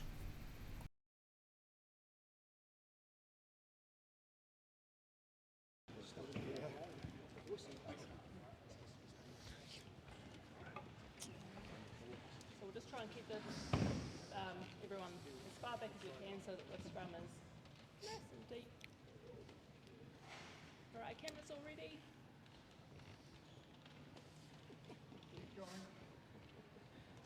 Okay, we're good to go. We'll kick off. Scott, how much of a balancing act in this team, wanting to get some consistency but also make changes up? Yeah, it's a good question.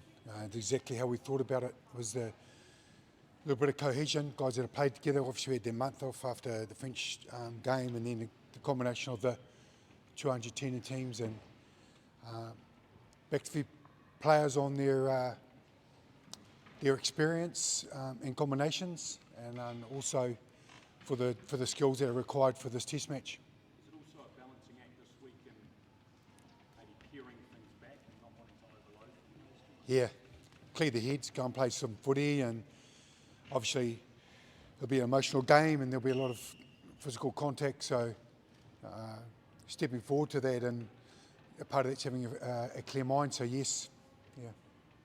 Rosa, can you speak to Kyle Preston? How did he take the news when he got announced in the 23? He's a quiet young man, but he's tough. He was pretty humbled and shook everyone's hand and sort of downloaded it all, and we got him in here for a reason.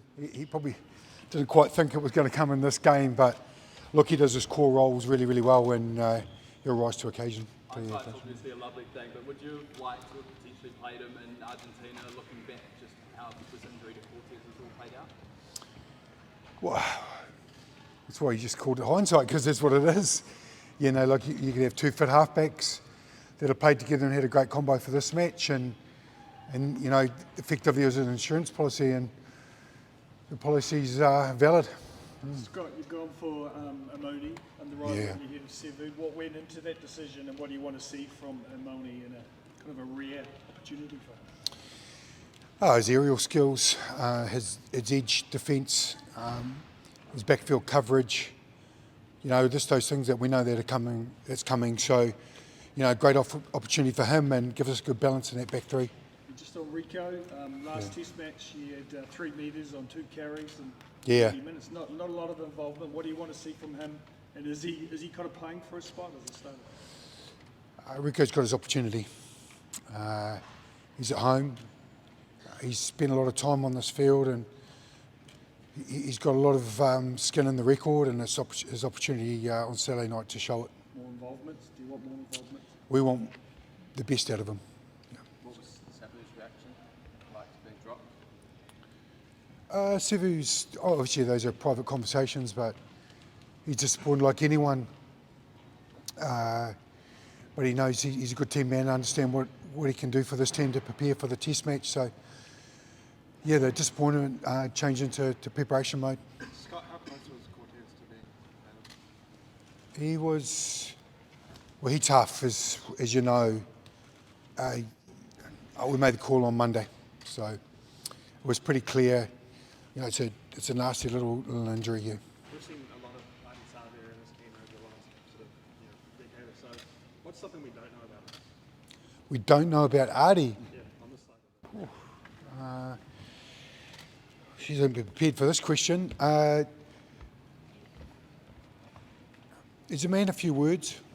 It's really important for him, his leadership serving, and he served this jersey over a long period of time with a lot of heart and a lot of skill. So his humility that you see around the team, off the field and stuff is who he is. And a good family man. There was a playground round out the front here for a couple of hours with his kids running around, so he's a great father as well, and we're looking forward to representing him on Saturday night. Scott, given that the Springboks haven't been at Eden Park since Yeah. 2013, how much more does that bring to this contest, the fact that the Springboks are where they are on a 4-game winning streak, coming back here for the first time in 12 years, the defence of that record, does it weigh on this team, or is it something that excites you? Yeah, Matt, good question, because you sort of look back and you look at the stats and there's a story behind it. When they asked me last year, I took over the job, you know, these are the tests, where can you play them? And she's been there a long time, let's do it. These are the occasions you have to look forward to as a rugby player, as a team and a country. That's why there's just so much interest in it.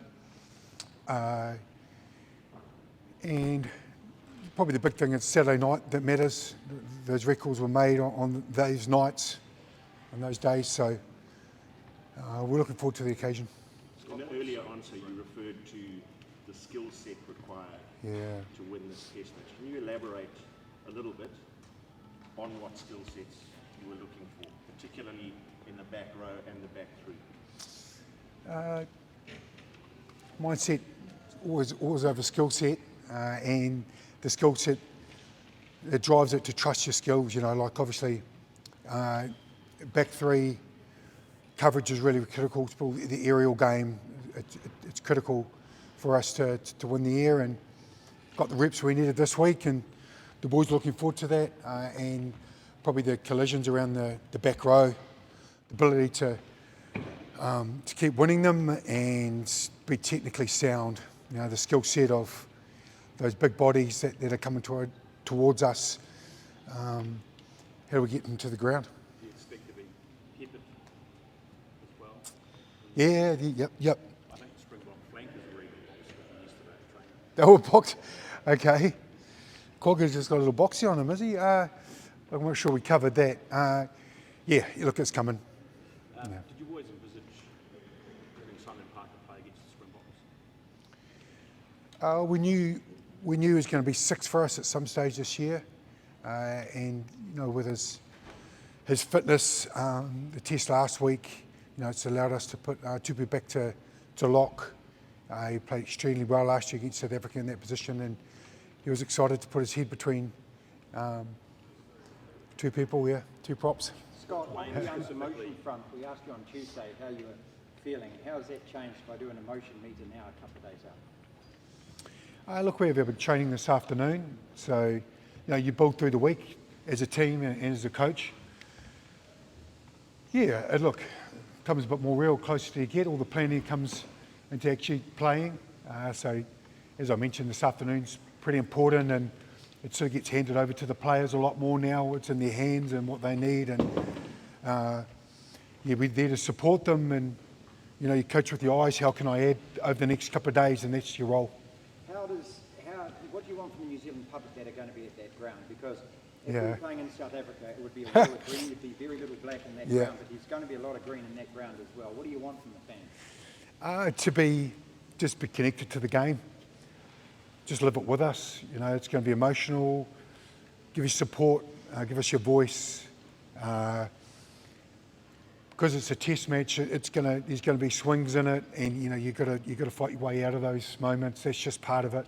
We know that everything comes down pretty close margins, but to stay with us the whole way and then Do you want to hear be with them? us. Do you want to hear them? Yeah, let's hear it. Yeah, look, whatever the proclism, whatever chant you want to get going with you, bit of Dave Dobbin, whatever, let's climb into it. Scott, what's Wayne specifically brought to the team this week? Wayne Smith. Sir Graham Henry popped in, I think, on Tuesday night as well. Yeah, so Ted came in, and Wayne, there's a few stories of old times, 36 years old Smithy around this team, so he's got a little bit of history to share. Just little bits of tidbits. Have you thought about this? Have you covered this area? I remember when you need those stories from Granddad, don't you? So he's just make sure he's swept them behind. Scott, this is a chance for Finlay Christie to have a Stephen Donald moment. What? Sorry? Finlay Christie to have a Stephen Donald moment going Oh, a Stephen Donald. Yeah, no, his jersey fits. Yeah, we'd love that. Look, Finn's test. He's a test match footballer, and he's played alongside Bowden, so yeah, he's good to go red. Scott, the Springboks talk about two debuts, your test debut and your first game against the All Blacks. All of them talk like that. Is that the same in your group, that there's a number of men facing South Africa for the first time? Is it a second debut for them? Yes and no. We focused a lot on ourselves because we know what's coming for them. Expect unexpected, and also where the ball's going to get returned to you. So yes and no, but we just know the ferocity of the test. That's what we've acknowledged. How the physical contact and games are won and that off that, and the ability to do it over and over again. So getting ready for that part of the game. How close was Leicester to being considered? Leicester was always available for selection because he's here. Look, he'll be better for this week. He'll get to understand our calls. He'll come in late Sunday, but he'll be better for the week with us. Scott, Ardie has many great qualities, and we've Yeah. seen them pretty much every time he runs out the field. Is consistency, that hitting that level every week, every Yeah. test, is that his finest attribute almost? Yeah, it's a good way of shaping that. He ability to turn up in any manner, any type of game, ball in his hand or without the ball. So what he achieves, how he anticipates the game, he's one of our greats. Scott, do you think your players are nervous in any way, and is that okay if they are? Yeah, their body's getting ready. If they're not nervous, they're not sort of getting ready for the occasion. It's how you deal with the nerves and how do you shape it, and that's part of it. Everyone's got their own tools and their mental ways of enhancing and using those nerves and turn into a performance they're proud of, and yeah, that's part of it. Fraser, how important is the bench this week? Obviously, just matching, South Africa and that intensity when they come on. What have you asked of your bench players this week? Yeah, to understand where the game's at, when they're required, when they come on, and the game situation that's in front of them, how they're going to do their job at that moment. We're excited about, it's going to be a good little front row battle, isn't it? Or big front row battle. There's some big boys coming on. It's nice and timely. Terrell's back, and that's exciting part for us. We love to scrum. And Fabian's moved back to the bench Yeah. a lot. What was behind, that decision for you? Just the ability to him, he'll finish strong. He's got enough test matches under his belt. Like I said, we wanted to have Tupu in the scrum. He's a very good scrummager. Tupu's one of our best. When the game opens up, well, I don't know if it'll open up, but when he comes on, Fabian, he can use that size. There's been a lot of chat this week is up there with matching the 2011 World Cup final. Does it feel like there's that level of interest in this game this week? Yeah, you're all here, aren't you? Ready to go. I think just the general public, the enormity of it, as I mentioned on Tuesday, 1 versus 2 at the Gardens, pretty special occasion and one for the ages. So we'll see you there. Thank you. Cheers. Stay where you are, I'll roll Ardie.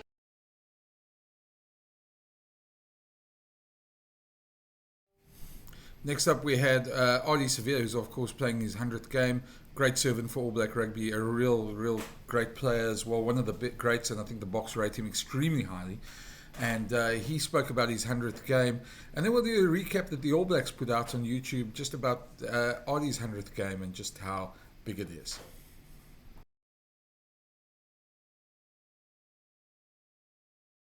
And their two names, Jerry Collins and obviously Rodney. Just the influence that those two men especially had on you in those positions that they played, and you following on from them, and just what this means to playing your 100th test with those guys in the head as well. Yeah, I guess they're legends of the game, like JC and Rodney, and honour those guys, and I guess being pioneers and paving the pathways for us players to come through, especially us young Pacific players. But the guys that kind of had more influence for me was the guys like Rick DeVito, Jack Lamb, and Faifili Levave. They're the ones that kind of took me under their wing when I first came into the rugby scene and just looked after me. So yeah, so many boys that kind of inspired me, but also just looked after me and made me who I am today. You're standing here ready to play your 100th test, and I'm sure that this is, you've thought a lot about this over the last few weeks as it's coming up and everything. I mean, is this the culmination of a dream to think that you'd actually reach that amount of test matches? Yeah, it is. I had a bit of time on the bus today just to sit back and reflect, the journey. For me, I always try and remind myself that every time I put on the black jersey, it's a blessing. And it just happens to be the 100th time this weekend, and it's another huge blessing for me. So, I'm grateful for this team, the coaches, the players, the past players and coaches, just everyone that's been part of this legacy. That's kind of who I represent, and the reason why I play. When you first started playing for the All Blacks, did you ever think you'd make 100? Nah, not at all. The thing about this team is, some All Blacks greats always say we're just caretakers, and you never know when your time is up in the jersey. So I guess every time you get named and you hear your name each week, you get butterflies, and you don't want to let the jersey down. So never really thought. Did it sink in today on the bus? Yeah, like we're busy in the week, and just try and go about our week and preparation. So, but there are times when I'm sitting in my room, I'm with my wife, and just kind of just reflect and just be grateful. Family here on Saturday? Pardon? Parents? Yeah, my wife and kids are already up, and mum and dad.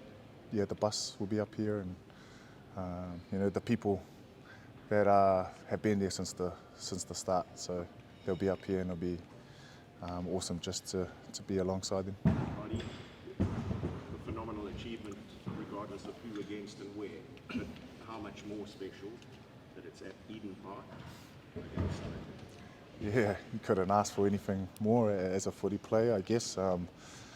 Huge respect to the Springboks, and we hugely respect Eden Park and our home. So to be able to go out there firstly and be named to play against the Springboks in this test match is a great challenge, and something that it's going to be hard and tough, but something for all of us to walk towards.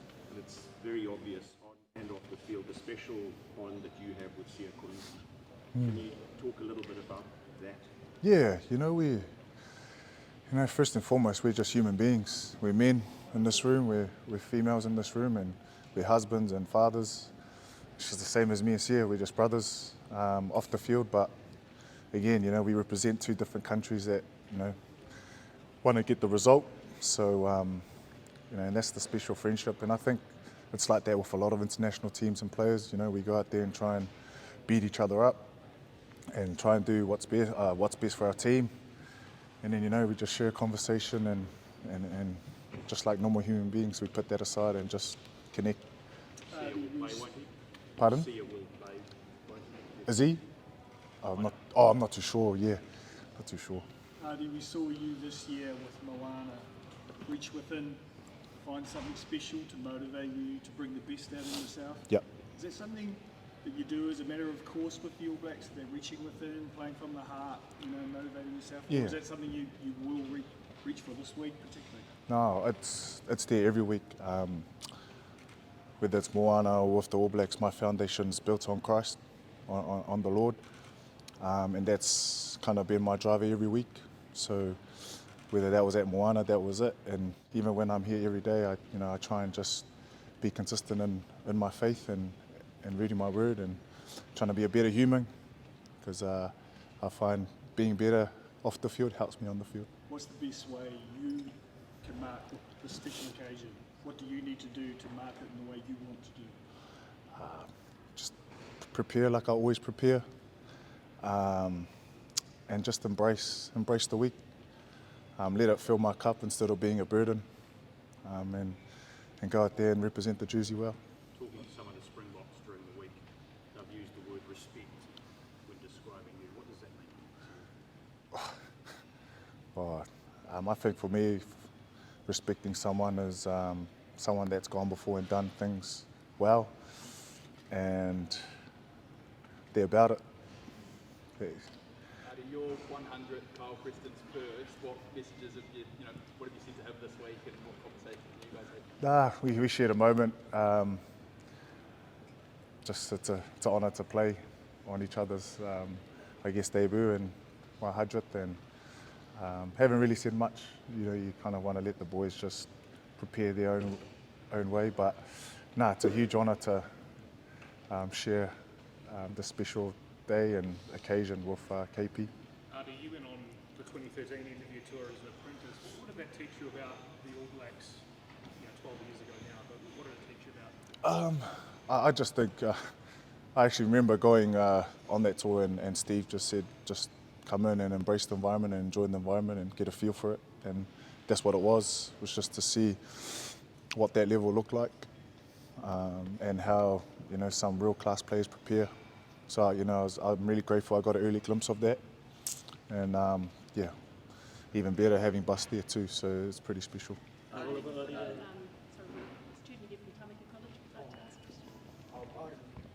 have a pre-game ritual or superstition you feel something mentally switched on before a big game? Yeah, Sapus, it's good to see you. Yes, I always love to have my coffee, early morning coffee. I love to go to the cafe, read my Bible, read my word,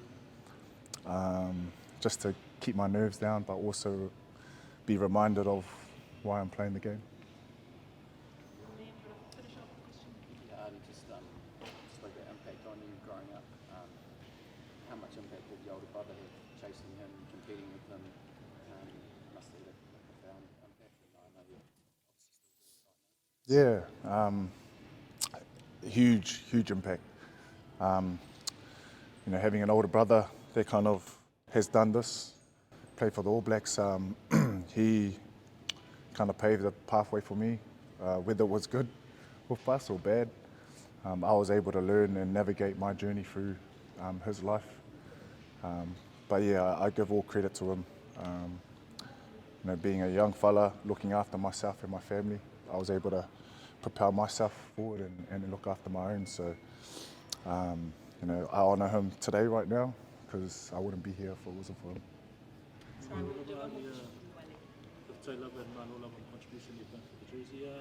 You spoken about the Samoan and South Pacific players that were your role models. Nowadays you have players like Bola Satiti, Berko Failagi. Let's speak highly of yourself and the impact you have for them. Is that part of your service now, being able to impact themselves and also in their careers and what they're doing? Yeah, I think that's the calling of being an All Black. And as a leader, I think you play the game, and the more you play, the more you find that impacting others is what fills the heart in the cup. And being a young fellow, having older guys that came up to me and poured time into me, that was really that really helped me and propelled me. So as a leader in the ABs, that's what we all do, is to give back to our young boys and try and help them as much as we can. And that faith of God that you've spoken about, your Christian beliefs. Yeah. You talked about the journey from game 1 to game 100 this weekend. How has that helped you overcome the challenges and stuff that you've gone through? I think it's helped me because the Lord has taught me that rugby is just a part of my journey. We had the great Sir Michael Jones, Michael Jones, talk about how being an All Black or playing rugby doesn't define us, and it's not our identity. It's just a part of who we are. So, I think Jesus has really taught me to understand why I play footy, and it's just a blessing and a small part of my life. So, whether we want to go out there and win, if we don't or we do, I keep the same energy and I always give thanks, and it just keeps me grounded. Thanks, Ardie. I love it. Thank you.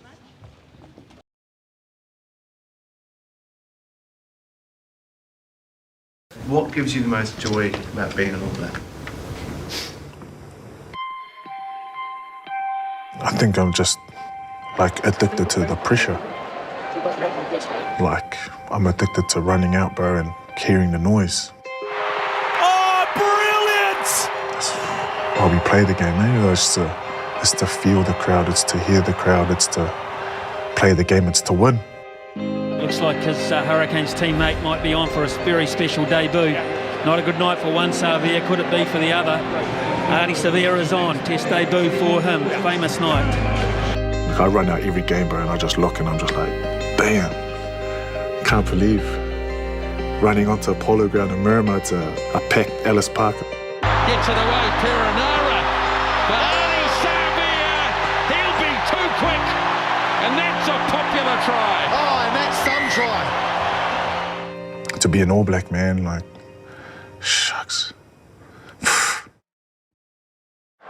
George. Oh, it's overthrown to Ardie Savea. New Zealand are on the board. Pass goes wide to Savea. He's on. What a brilliant try by the All Blacks. Oh, what are we witnessing here? Loves a little kick for Ardie Savea. I thought he was fighting. And here's Savea on the charge. He's got Jordan with him. Delivers the pass. Will Jordan scores his inevitable try. Oh, stand up, New Zealand, if you're looking for the All Blacks to explode. Again, he picks it up, Ardie Savea for Smith. Here's Julian Savea, finds Barrett into the gap. Now it starts to open up. Beautiful! And Ardie Savea right under the posts. Copybook stuff. Here's Savea, throws an outrageous dummy, drops it off. Oh, Aaron Smith's there, and he's got a double. Well, I asked the question, can the All Blacks capitalise off the Welsh mistake of exiting? I tell you what, they certainly can. Yo, okay, chilling over here with my boy Mamba. Gonna go there, gonna do the Zumba. Like and subscribe on YouTube. Gonna check here with my big boo. Yeah, 5 clips. Yeah. And here's Savea with pace. Too much of it. Ardie Savea, that is a spectacular try. Is he going to help himself to a try? Oh, it's been knocked away by Ardie Savea. Funneling it back. Cole's another advantage. Dane Cole sells it, but he puts it up. Ardie Savea. Savea!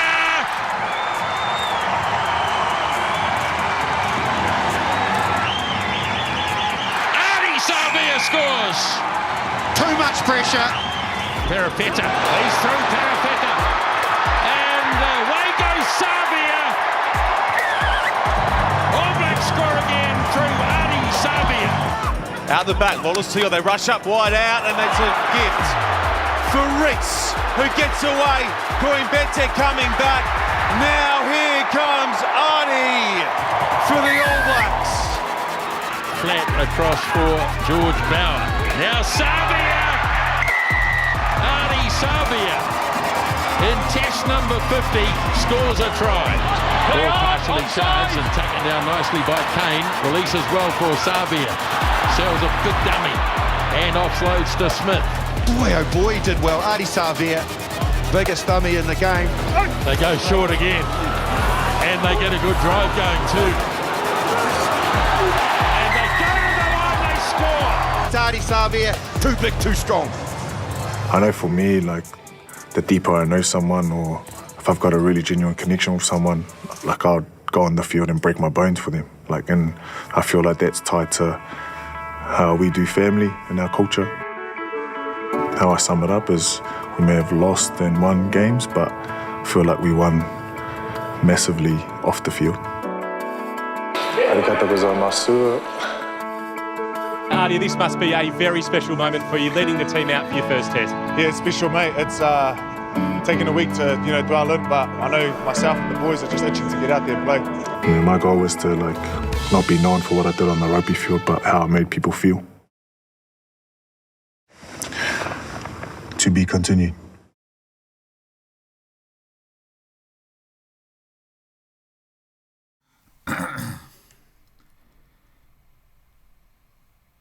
Hey guys, welcome back. The Springbok team has been named for the test against the All Blacks. A massive test match coming up for the Springboks there. Eden Park, Hoodoo, 50 game unbeaten from 1994. A very tough place for Springboks to play. And the last time they played there, I think a lot of people will remember Dan Carter's being tackled by Bismarck du Plessis. That's come up a couple of times this week in the build-up. We're quite used to it, and it's really a big game. Yeah, so Russie's named the team, a very settled team, 17 players from Cape Town. A bit of bad luck for Jean-Luc Dupré, because apparently he was going to be in the team. Yeah, those will probably remember he was in the team in Cape Town and then had to withdraw from a stomach bug. So his bad luck continues. And the week before, he missed out on the incoming tours. He got concussion just before the incoming tours, and also had the birth of his child back in England. And then he was supposed to play against the Wallabies in Cape Town. Got the stomach bug day before the Boks went to run down the field in Cape Town, and then obviously withdrew as well. So he's really had a run of bad luck. One of the things that's happened now is that he has had, unfortunately, looks like quite a serious knee injury that's happened to him as well. So yeah, that's keeping him out as well. So it looks like he's going to be out for a long time. So he was named in the side on Monday, and part of that sort of solves the equation about why Jesse Kriel is captaining the side and not Sia Khaleesi. Jesse was named as the captain on Monday internally in the team thing, and Sia trained on Monday, so he was eligible for selection, but he was only going to return on the second game in Wellington next week. But because that happened, the Boks brought him back in. So that's quite interesting, because Sia coming in, and the team does have this rule that if you don't train on a Monday, then you can't be selected. And obviously Sia trained on Monday, Jean-Luc trained on Monday. On Wednesday he went down, and at that stage the Boks don't like changing their plans very much. They've had quite a bit of disruption this year already with the changes that they've had. So yeah, it's I think quite a sensible decision. Sia's still going to do his part, and the Boks work in a team of leaders anyway, where that's not just one leader. The one guy's the captain, but there's leaders in certain positions, and defensively and in each of the set pieces as well. So a very settled team that they've named. Let's have a look at that team quickly, and we can go through it. So here's the team that's been selected for the Eden Park game. It was always going to be probably their best team anyway, and a settled team as well. I think let's just go through the forward pack first of all. Oxenchair, no surprise there, Malcolm Marx. Thomas du Toit is an interesting one, because you would have thought Wilco Low might have done enough to get there, but the fact that they've got Thomas du Toit in there, they obviously see something in the All Black scrum that they feel they can target as well. So he's going to be starting it. Great for him to get a start. Wilco Low will come on second half, and I think that's going to be quite interesting to see as well. We're looking forward to that scrum battle. New Zealand has one of the strongest scrums in world rugby, and it's always an epic battle between these two sides. Eben Etzebeth is back. He was on the bench last time. Ruan Nokia keeps his place ahead of Luet de Jager. That's quite interesting. But those of you who watch the channel know I rate Ruan Nokia very highly for his work rate. He's a guy who's never had a bad Springbok test. He's always plays his heart out. And certainly a player that, you know, does everything, ticks all the boxes that the management want from him. And then the loose trio, we've spoken a bit about Sia coming back in. Interestingly, that's the exact same loose trio they played against Australia at Ellis Park. Marco van Staden, who does a lot of work, who's probably played the most minutes in the Springbok jersey of all the players this year, certainly is impressed with his workload for the Springboks. And I know he's got some of the detractors, but he's certainly one of the most hard-working guys there. Pieter-Steph du Toit's back. He was, of course, was out with concussion in the previous game in Cape Town. He missed that one, but he's back in Sia Kolisi. So a very settled pack, a very big pack, a pack that's also been picked. The same explanation was given for this loose trio, was the breakdown threat that Australia had. So players, all three loose trio players who hit the rucks quite a lot. It didn't work against Australia at Ellis Park because of injuries. Marco van Staden came off with a gum guard that showed a false positive about a head knock, and so he was off the field from the HIA and passed the HIA in return, and then Sia Kolisi went off with a knee injury. So that was obviously shouldn't have happened there. Looking at the back line, no surprise at Grant Williams. I know there was some consternation in New Zealand whether Faf de Klerk should have come in or was going to come in. I didn't ever think that was going to happen. Grant Williams, Andre Pollard, certainly the 9 and 10 that the Boks played against the Wallabies in Cape Town, and certainly the two front runners in their positions as well. It'd be good to see them get a second test straight after that together. Then there's been some injuries to Kurt the Orange, Edward van der Merwe, so Kanan Moody gets the one wing, Cheslin Colby's always on the other wing, and that's great to see. Settled midfield of David de Lent and Jesse Kriel, really settled, and a huge part of the Boks success over the last couple of years. And then Willie Leroux getting his 101st test. Of course, he was also supposed to play in Cape Town and withdrew with the niggle a couple of days before the test match. So that's the starting 15. Now, looking at the bench, it's quite interesting. Jan-Hendrik Wessels, who's the swinger there, he's on the bench as well. He, of course, missed out with a concussion as well. He had, in training with Eben Etzebeth. Boan Venter, who's really making the most of his call-up, his late call-up, and he's also on the bench as well. Wilco Low will be the other. That'll be the front row in the second half. So it's going to be quite interesting to see how they do against that All Black front row. Obviously, the Boks have seen something there. It's going to be very interesting to see what happens there. And let's look at the rest of the bench as well. Some experience coming in for the rest of the bench. It's a 5-3 bench, as you can see. Luet de Jager comes in there, and he's got a good engine as well to come on in the second half. Kwagga Smith, the perennial substitute, and does exceptionally well off the bench for the Springboks as well. Kobus Reinach, all sorts of experience there.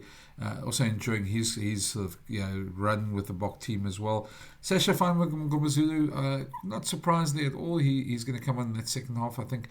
And adds he can come on in a variety of positions, so the Boks can use him anywhere. And then Ethan Hooker's the very interesting one. The Boks say they did that because they don't really have a 13 replacement on the bench, but Ethan Hooker can also play wing. And Rossi didn't mention anything in terms of the hybrid thing that they do with Andre Esterhuizen, but certainly that must come to mind as well. But Ethan Hooker is certainly one of the stars of the future that has done exceptionally well for the Sharks, and getting his shot there. It will be only his second test for the Springboks. But certainly a player we expect to play a lot more games in the future. So that's the Springbok team to face the All Blacks. A real good side as well. A very settled side. Probably the side that we expected in the most part. Maybe the loose trio is the one that's maybe a little bit, I won't say worrying, because it didn't work against Australia there. But they've certainly got a plan, and they've had a couple more weeks to work on it as well. So maybe that's going to be interesting. But I think it's going to be small margins that wins it in Eden Park, at Eden Park for the Boks. If they do win it, the All Blacks aren't unbeaten there in 50 games for nothing. So it's going to be a very, very tough challenge for the world champions. But let me know what you think. Who do you think should have played? Are you happy with the squad? Let me know in the comments. Always read those comments. And as always, guys, please do the thumbs up and if you can, smash that subscribe button. We're trying to grow the channel. But thanks for watching, and I look forward to seeing your comments there about the team. Cheers.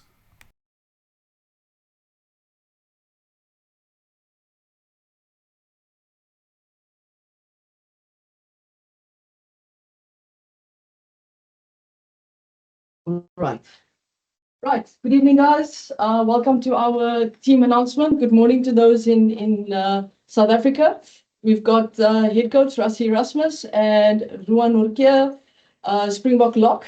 We'll start off with 15 minutes online for the SA media. Guys, please, once you've asked your questions, please put off your microphones so we don't have sounds in the back. Raise your hands for questions. We'll take a couple of questions in South Africa, a couple from the floor over here, and then we'll cut it off after the 15 minutes. Please raise your hands for questions, one question at a time, and you're allowed asking your Afrikaans questions in this 15 minutes so that you've got your content back in SA. Is that cool with everybody? Right. You can raise your hands for questions. Yeah? Thanks, Gina. Thanks, Rashi. Thanks, Ruan. Rashi, I know there's a million questions we probably want to ask, but let's start with this one. We know how tight these games are, whether we play in South Africa or New Zealand. This is going to be especially tight given all the history. But what do you think could be the difference between winning and losing at Eden Park on Saturday? Yes, yeah, no, morning to you guys and ladies on that side. No, I looked at the team they announced and the team we announced, and I think we're both going with a 5-3 split, and what they're bringing off the bench and we bringing off the bench, I think it's very much similar. And there hasn't been a lot between us. I've got a good referee. We know the way he referees. I think scrum times is going to be big for both teams, and I think both teams have been scrumming well. You know, there's no 6-2 splits. I think the team they selected got a lot of guys that's biting real hard at the breakdown. Kwagga coming off the bench, Du Plessis coming off the bench. We'll be biting hard. We've got a lock on the bench. They've got a lock on the bench and a full front row and almost 9 a midfielder and a winger, the same as us. So I think both coaches or management team and coaching staff are expecting a really tight game. And I guess it's the belief at the vital moments. And that's always been the last couple of years. I know there was that big 57-0 by them way back then.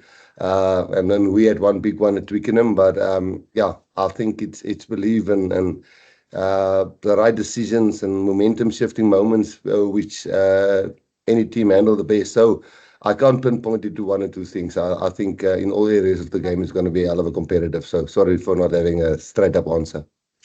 Baie dankie Alfred. Is dit Afrikaans aan? Thank you so much, Zina. Goeiedag meneer. Goeiedag Ruan. Rasie, kan jy net vinnig vra? Miskien net Afrikaans net so kortliks 'n opsomming.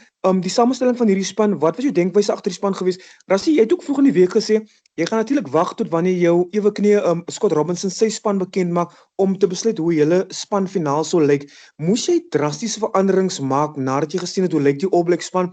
En net kortliks jou denkwyse agter die kapteinskap. Hoekom was dit so moeilik of hoekom was dit so maklik geweest om vir Jesse te behou as kaptein met Sia nog steeds in die span? Ja, okay. So die eerste een in ons gaan ons span verander nadat ons ek het dit in maandag se perskonferensie probeer verduidelik en miskien per se dit nie heeltemal reg oorgekom nie. Kyk, ons het 'n slip-up gehad teen Australië in ons eerste game. Met ons beplanning in die jaar, wou ons graag daai game gewen het. Maar ons het altyd geweet hierdie 2 games teen Nieu-Seeland. Ek weet omdat ons nou teen Australië verloor het is obviously extra druk op ons. Maar ons het altyd geweet elke klein voordeel wat ons teen Nieu-Seeland kan kry in Nieu-Seeland sal bietjie help, en ons het gedink om die span aan te kondig later sal ons bietjie help. En ek dink ek het probeer so eerlik moontlik sê maandag.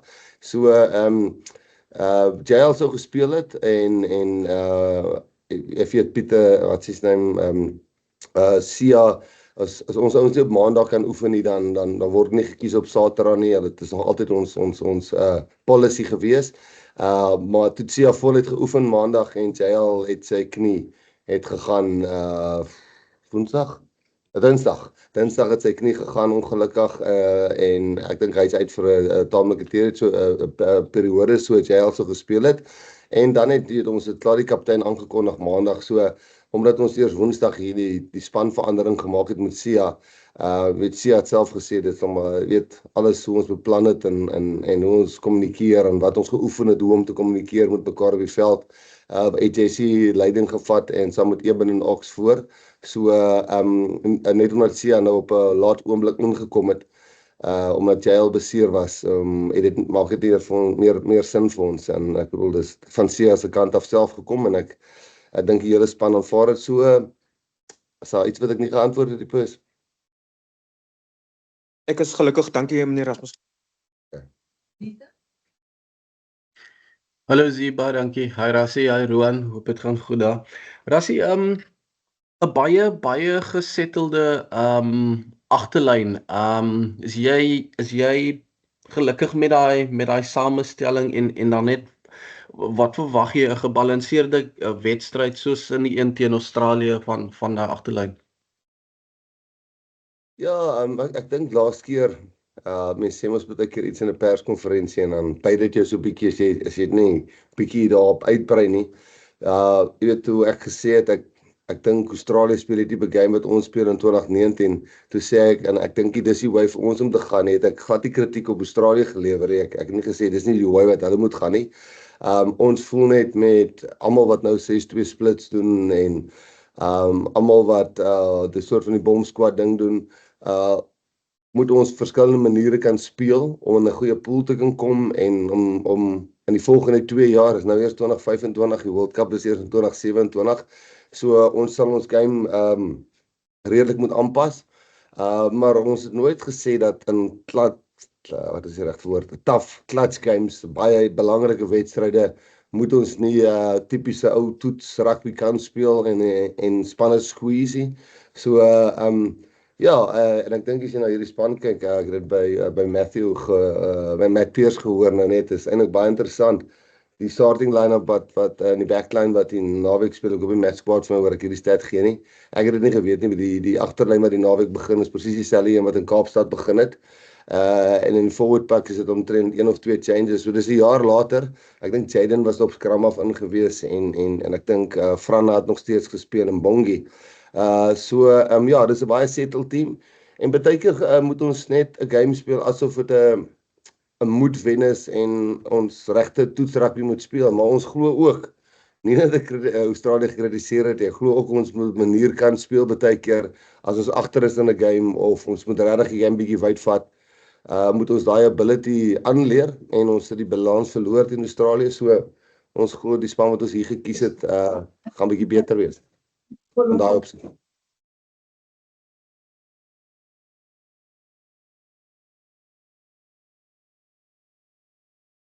Nathan?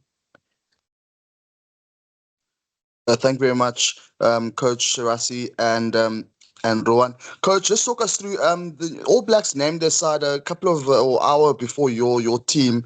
What do you make of their team, and were you expecting for them to name this team for this weekend? No, we weren't quite sure. That's why I said on Monday, Nathan, you're playing New Zealand in New Zealand, you need every single bit of advantage. Not that I think it's a massive advantage, but for us not 100% knowing the team they would pick, and again, there's 4 or 5 surprises that we didn't think would be in the team.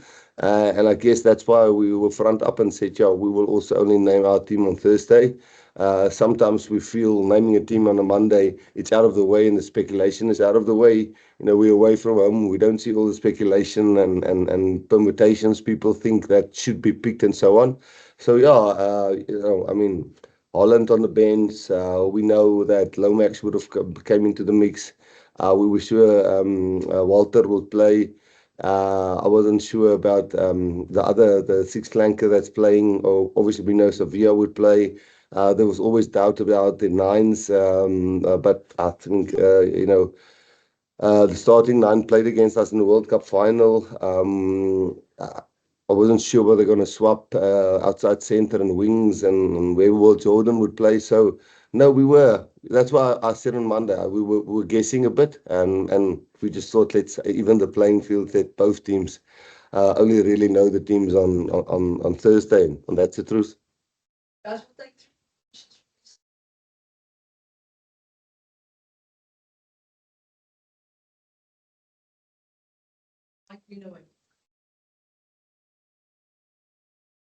Great. Great. Thank you. Thanks, guys. Sorry, my raising hand function doesn't work for some weird reason. Rassie and Ron, morning. Rassie, I mean, I know you've downplayed the game as, you know, it's one of the games, mini games this year, and obviously another test in the 4-year cycle. But now that it's here, I mean, is this the last big mountain? Not the last, but the biggest mountain for the Boks to scale in this 4-year cycle. You don't get to Eden Park often. The Eden Park record. I mean, a bit like you put emphasis on Wellington in 2018 as part of your growth strategy. Is there a big emphasis on this game for similar reasons in 2020? So what are we, 25? Yeah. No, Craig, I hope I didn't downplay the game in my previous comments. No, it's a massive game, and not just for the reason that it's Eden Park, and I mean, there's many contributing factors. The history, I mean, not a lot of our guys who's been here has won in New Zealand. I never won as a player, I think, in New Zealand. And we, as a coach, drew one and won one. So for a lot of the players, even though they're really experienced, it's massive just playing in New Zealand, and downplaying it. The only reason I said I don't think we can say with all honesty or openness that it isn't the biggest test match is just because there's teams that's beaten us at home, like Ireland, like Australia, and I just wanted to compare that. We say, you know, if this game's the biggest, what about those games where we were beaten? So no, it is a massive game. It's all other test countries that we play, in my opinion. There's some of the specialness. You know, Ireland's always technically sort of a challenge. In Australia, since the Greg and Larkham days, I always found them very tough to play against. But New Zealand, there's history from the Flower Bomb games since the Cavaliers, since we were little boys watching them. That were the team that they currently won the world again.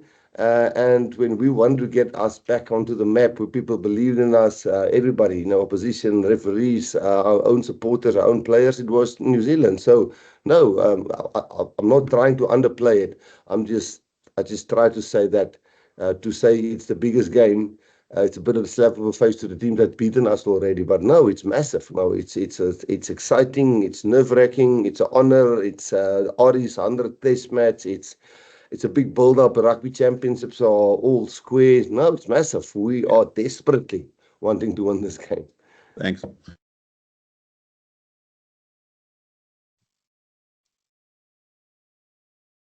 Is dit ek of? Ja. Ja, Rassie en Roan, net twee vrae Rassie.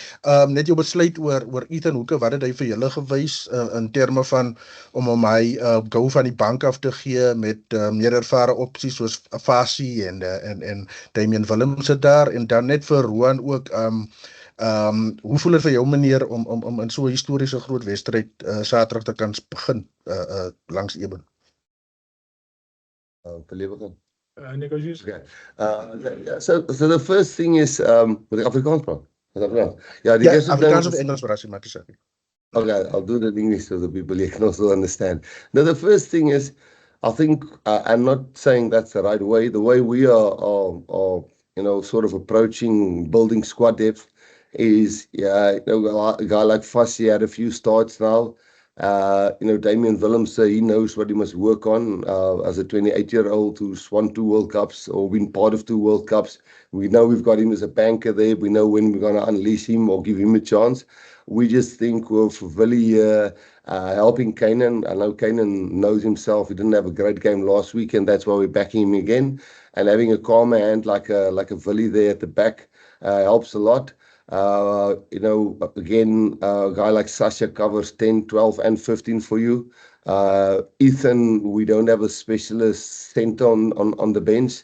And that's why Ethan will probably cover centres for us. Only centre for us. The team we picked is, we think we're going to have to match the pace while bringing the physicality. And, we thought they're going to go 5-3 split. So, we're trying to, at some stages, pick the team that we think can squeeze a win out against the best team in the world currently. And sometimes we try to put in guys under real pressure for them to understand what it's like. So when we press on their button a little bit later in the year, Ireland, France, next year, they kind of get used to the environment with senior players around them. I can't remember the second part of your question. Dis die tweede ene was vir Roan gewees, net vir hom, wat dit vir hom beteken, hoe spesiaal dit vir hom is. François, ja nee, ongelooflike groot voorreg vir my. Ek dink om is my eerste keer wat ek in Nieu-Seeland is en teen Nieu-Seeland speel in Nieu-Seeland, so vir my 'n groot voorreg. As mens kyk na die geskiedenis van die All Blacks en die bokke, is dit ek dink dit sal begin môre meer vir my inskop, so nader dan die game kom, maar ja, ongelooflik bevoorreg om hier te wees, soos ek altyd sê. Al soveel ouens wat die vermoë het om ook hier te wees, en ek is net geseënd om in hierdie posisie hierdie naweek te wees, so vir my is dit belangrik om uit te gaan en my alles te gee vir my land. Ja. Dankie manne. Rassie, a lot has been made about Eden Park being a hoodoo ground for the Springboks. Yet, from what I can see, I don't think any of your players have actually played there, because New Zealand have tended to keep you guys away from Eden Park when you have played in Auckland. So, I mean, I'm not sure how you can fear a ground you haven't played at. Just what are your thoughts then on this whole thing about it being a ground where the Springboks tend to lose? It's a difficult thing for me to answer, so it doesn't come across the wrong way. But Ellis Park is for us holy. And 2 years ago, the All Blacks, we played them in Mbombela in Nelspruit, and we did well against them. And then we went back to Ellis Park. We lost against the All Blacks, and we've got the Ellis Park aura. And 2 weeks ago, we lost against Australia there. So. It gets talked amongst us, obviously, and I listened to Australia when they spoke about that. And then after you've achieved it, you don't go bragging around and say, like we beat them in Wellington a couple of years ago, and then we drew. After that, you don't go around and say, we beat them in Wellington, we beat them in Wellington. So it's on the night. It's a 70 by 100-meter field. It's a referee. There's 15 guys on the field. There's a crowd that's going to be passionate, like we played against the French team in France. In one of the games, it was really vital. So we're not disrespecting that. We don't think there's something more that can motivate us just by playing the All Blacks. So I think it will be for them a hell of a benefit because, and sometimes it's not, like for us against Australia when they beat us there. So internally, I think you can back me up here. You don't get discussed a hell of a lot because, what can you do more? You're playing on a rugby field and it's the same measurement. So it will be great if we achieve that, but that's not our driving factor this week. Thank you, guys. We'll send out the recording shortly. Thank you so much and have a good day.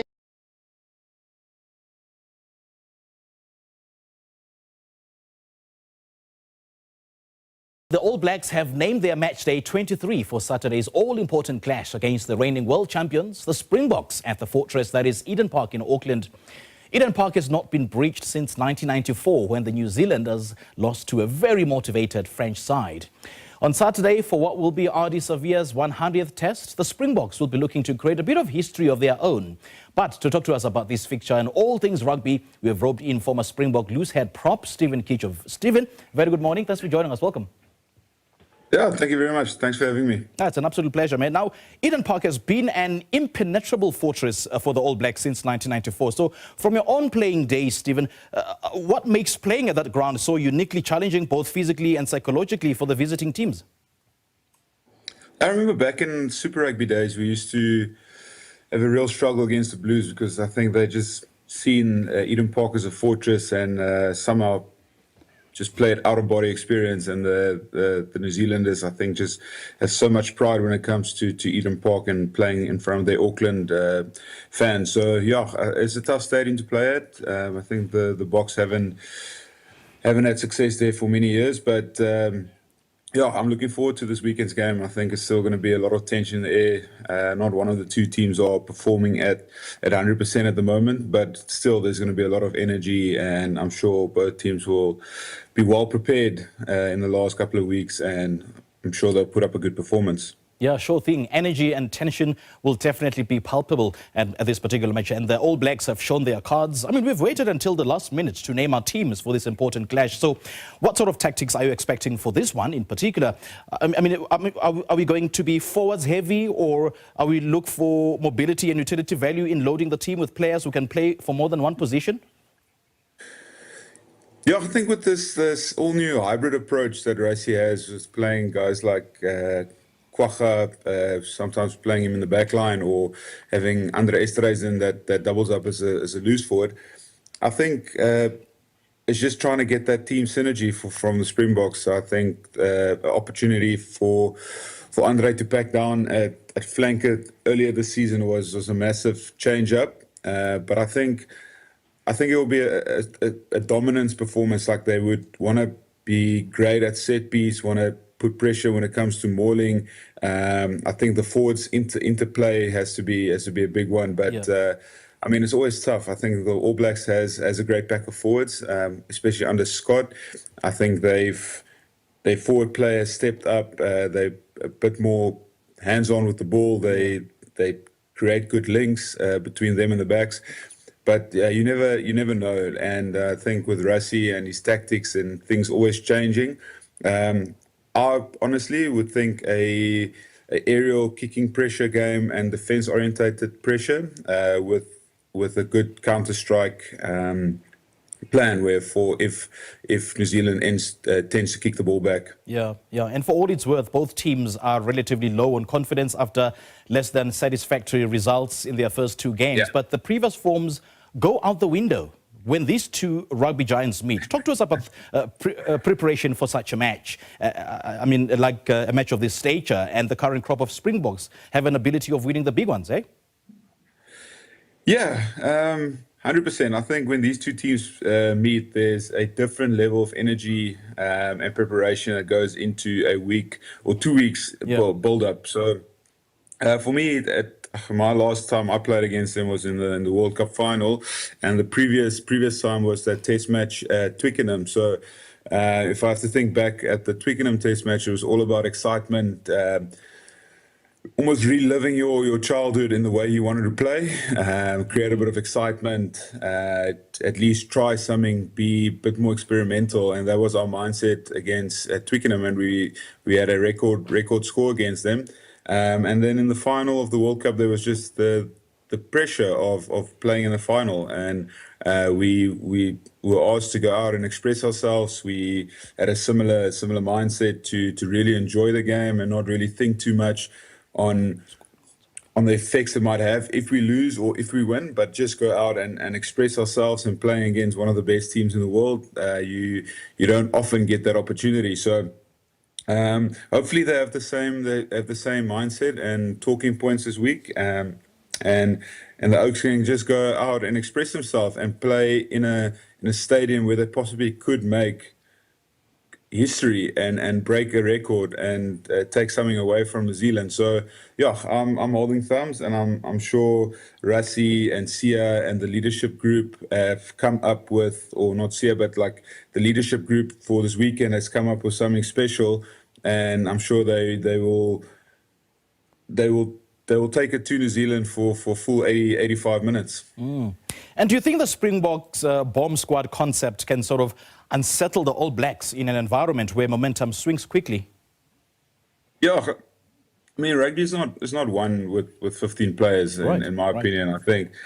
I think that last 20 minutes of any test match is always crucial. That's where probably most of the points are scored. And if you think about the two sides that's playing this weekend, South Africa has conceded, I think, over 40 points in the last 30 minutes of a test match, and New Zealand has conceded, I think, also 30 or 20 points in the last 20 minutes of a test match. So I think the game's going to open up, and whoever's bench or bomb squad is stronger at that point is definitely going to have the upper hand. Now, Stephen, let's talk life after rugby. You have not sat around and done nothing. You seem to be a very busy man these days. Let's start with your involvement in the Thrive by WHX, where attitudes and physiology seem to be important in making sure that the body is in good shape, for as long as possible. 100%. No, I think with the World Longevity Summit, it's quite special because I was walking around on yesterday and the day before, and just all the tech and fitness and influencers and people that really care about their personal wellness is quite amazing. I had an opportunity to talk at a sports youth and wellness conference on yesterday morning, and just to share my story on how I had to cope with retirement, how I had to go from an unbelievable sporting career and the ability to play rugby for 14, 15 years into a entrepreneurial role or a business that I started was quite special. So yeah, I think Thrive is up to something special, and I'm looking forward to working with them down the line again. Stivovo, great chatting to you, man. Thank you so much for joining us. Thank you very much. Thank you. Have a good one.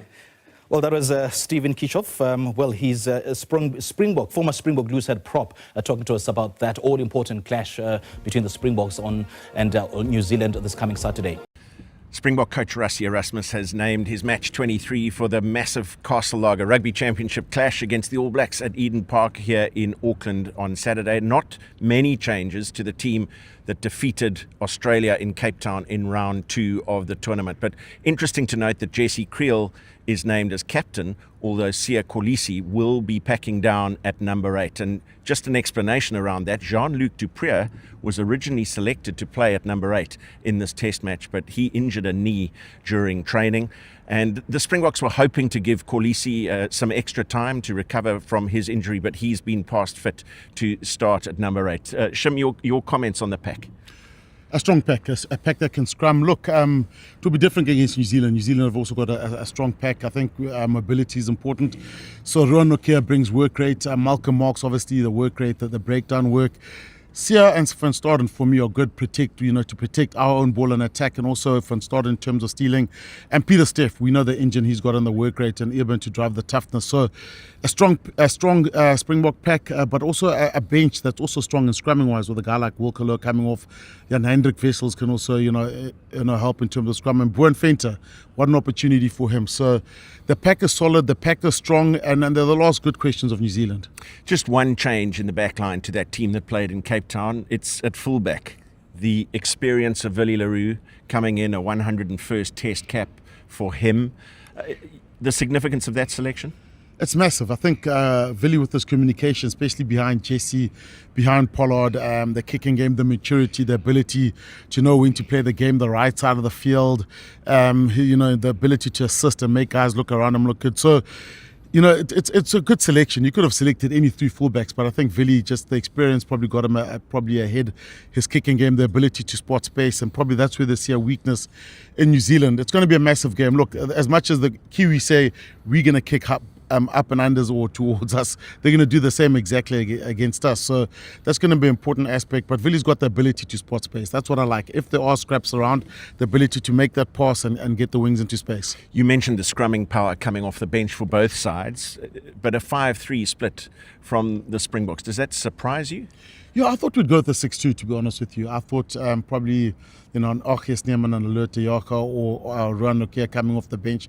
But we got Kwaka Smith. I think it's going to be busy in the back also. I think the All Blacks, I think Scott Robertson has spoken quite loudly about how they want to play with tempo, play with intensity, and it might be high ball in play. So good selection. I think Ethan Hooker is probably the big surprise for me in the back line, but he covers centre, covers the back 3 also, and then obviously Sasha can cover fullback. So it's a rounded team for the Springboks. It's such a hard game to call, Matt. It's so much excitement. The selection, you could have, chosen Fassi, you could have chosen Damon Willemse, but the debate's going to rage on, and I think that's what makes this game so exciting. It is exciting. 31 years unbeaten, the All Blacks at Eden Park, but they are on a 4-match consecutive losing streak against the Springboks. How much of a role do you think that will play, these recent results where the Springboks have come out on the right side of a number of tight games? No, it's massive. It becomes a psychological thing, Matt. 4 times in a row. Can you do it 5 times? The game gets tight. People start questioning themselves. So that's exactly what happens. I think, obviously, home ground advantage for New Zealand. Their record, is it something that's going to, inspire them, or is it a burden for them? Is it going to have that pressure, especially when that game gets tight? And that's what it's about. So if Springboks go down in this game, they keep that record, but there's so much pressure attached to it. If it was another field, it would be life goes on. But this record, this unique record in world rugby is what everyone is talking about. Well, this game has loomed large for a very long time. With apologies to all other rugby playing nations, this is the most anticipated match of the 2025 season so far. We look forward to your company, and the good news is only 2 more sleeps.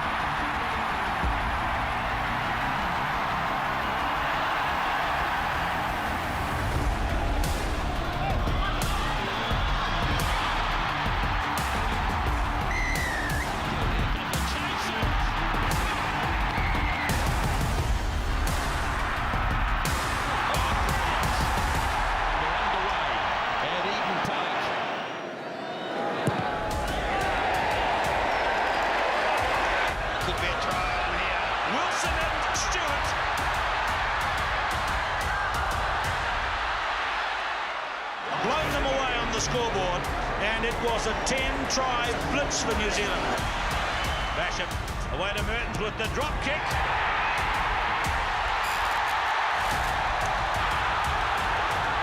Bunts floating to the centre to Brewer, to Wilson. Here comes a try for the Lomu man.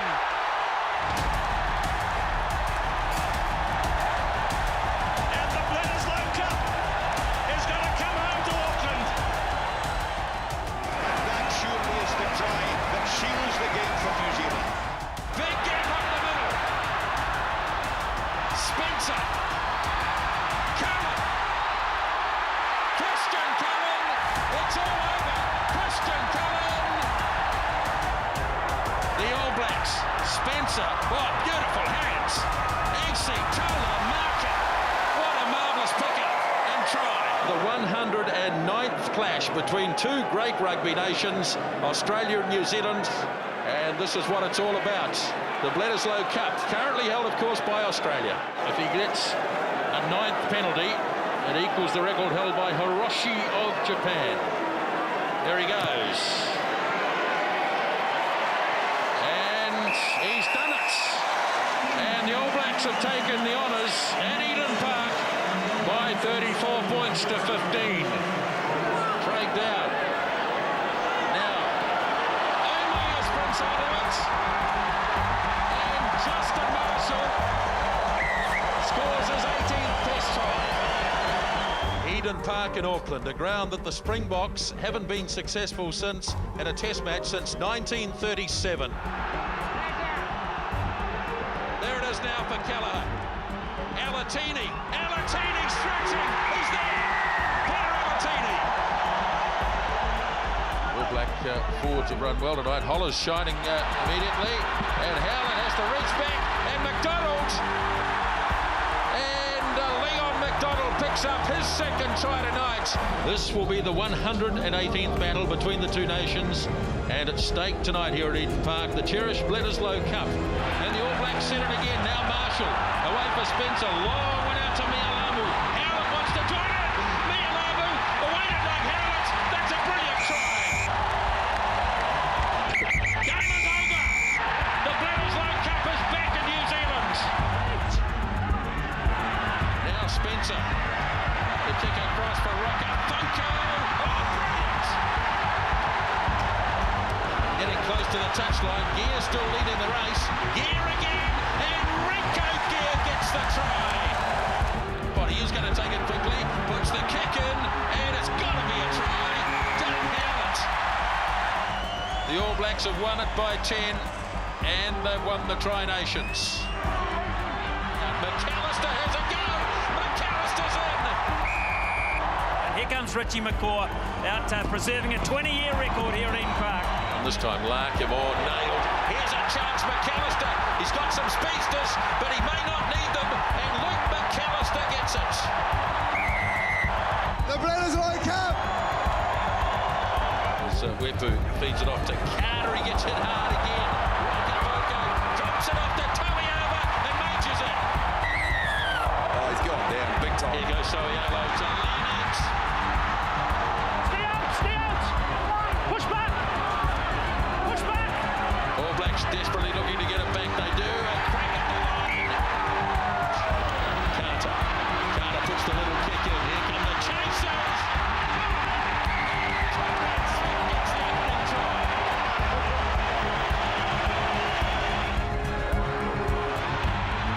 Here we go. They're getting close again. Advantage being played here. And now Conrad Smith, McCaw! Looks for his support, finds it in the form of Richie McCaw. And now it's with Conrad Smith. Smith for the corner. Conrad Smith's in. They haven't lost at this venue since France beat them in 1994. Listen to the roar for New Zealand. Real trouble here from the Wallabies. No! They're in. The All Blacks have beaten the Wallabies yet again at Eden Park.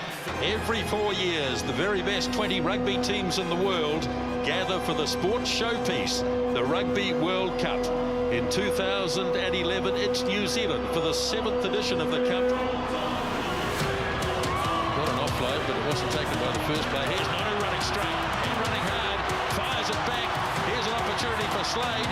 Nonu on the double, and Martin Nonu under the posts. Now Nialamu goes in. Here's Carter. Works it across to Nonu coming from deep. Nonu's clear. What a sidestep. 5 metres away. All Blacks rushing to get ball back quickly. Now Carter away for Dag. And a try for Adam Thompson. Now Wepu as they send it wide. And almost an intercept, but Reid will get the try. Snatched away by Wepu. Cruden now. Dag up in the line. Little show of the ball. Dag! Infield to Nonu. First try to the All Blacks. Tonight we arrive in Auckland, New Zealand for the 2011 Grand Final. And the throw is good. Pops it up to Tony Woodcock. There's the first try of the final. Ellis is going to do it. And they're offside.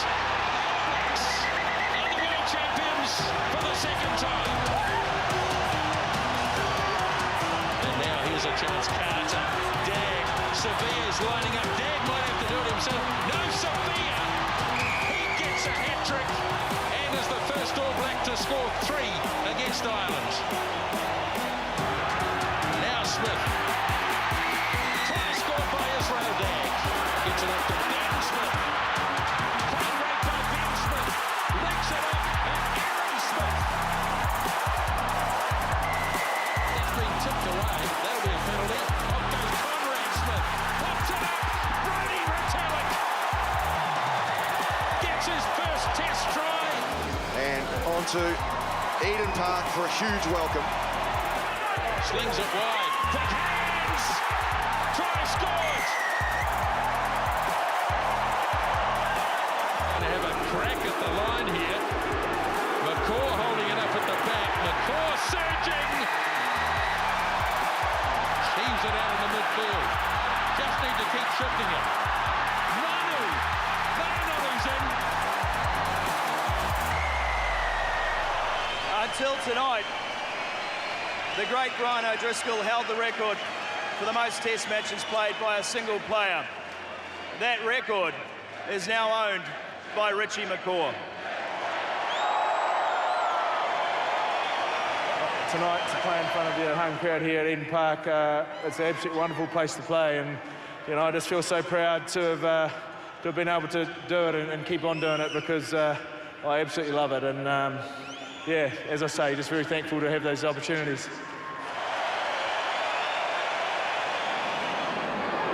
Aaron Smith again. Here comes another kick. Savea lining it up. Julian Savea. The Bledisloe Cup has been retained. The Rugby Championship safely tucked away, but there's still maximum incentive for the All Blacks to beat the Wallabies here at Eden Park this evening. No rugby nation has ever been able to score 18 consecutive victories at Tier 1 international level. Tonight the All Blacks get the chance to write their names into the history books. Oh, if he managed to get an inside pass there. Now it's been knocked on, and here goes Ben Smith. Chasing after it is Cruden. Here's Savea. Savea gets away. And the All Blacks break the shackles. Sopuanga to Famawina. Now Sopuanga doubling round nicely. He's got the pace to go through. Perenara's looking. Perenara. And he sets sail for the line. Chased by Fotorigi. But he's in. TJ Perenara. The All Blacks now thumped away by Perenara. Ioane's coming quickly. Got his hands, and he's got pace. He's got a heap of pace, and away he goes. Rico Ioane, number 2. Outstanding, Rico Ioane. Here is Lau Murphy, got a beautiful pass off to Leonard Brown, and Johnny Barrett on debut. And about to blow the whistle. Does so. It's a draw, and it's a drawn series. The ball ripped away. Good work by Luke Whitelock. Here's Taylor still on the field. Finds McKenzie. Damien McKenzie chased and scores. Brown. And Bowden Barrett. He's going to do it. Geordie Barrett dribbles it through. Here's Reese. Now, can he win the race? I reckon. What a try. Wow. Tackle made by the new man, Alatoa. Now Moonga pops it away to Goshu. Johnny Barrett. Eden Park in Auckland has become a fortress for the All Blacks. Unbeaten here in 27 years. Unbeaten here against Australia in 35 years. Now Smith looking to deliver, goes with a beautiful pass to David Havili, and he scores. Pops it up in the end for Havili. Havili, he'll go all the way. Ho-ho. Now Ringrose. Oh, stopped up by 7 Reese. They won't stop him. No one.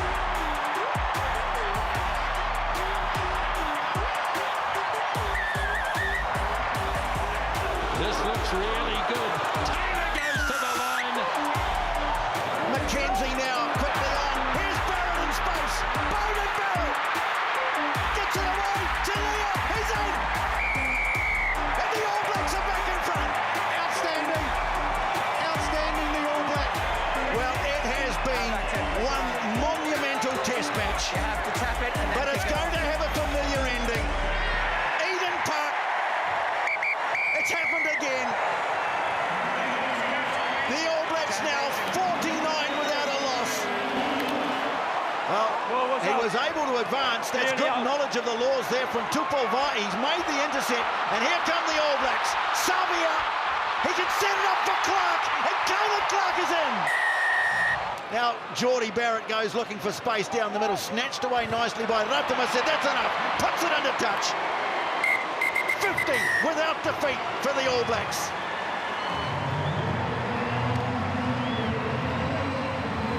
Rassie, I remember at some stage last season you did mention that Ruan is not in the mix. That's when all the locks were still fit and healthy.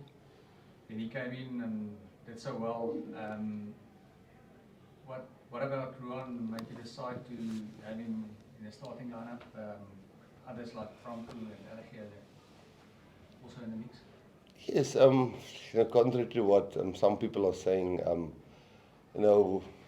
I think overall, if you look at the balance of people that we've used, and people forget the Ulrich Louw's injured, the Cameron Hanekom is injured, there's still a Evan Roos there, Salman Murat's 27, he's 27, what are you? Yep. He's 27, Mchunu is still there, it's Buan who's 28, so, and then there's Grant is 28, 29, Sasha's 22, Ethan is, so we're also trying to, bit by bit, get them under different pressure situations. We could have just slotted in a Sous or Star or Lewitt, but would he have been a little bit richer as a player in terms of feeling the pressure? And we know we've got Lewitt, we know we've got Franco, we know Ardie can even also call it 5-lock, but it will be like Ethan will experience the All Blacks for the first time here. It's always a little bit of a step up, and yeah, we think we're going to need a mobile team on the field to match what they're going to bring to us. And yeah, last year he played against them at home. Now he's got a chance away from home. Rassie, earlier in the week you didn't want to risk playing Sia. Yeah. What changed?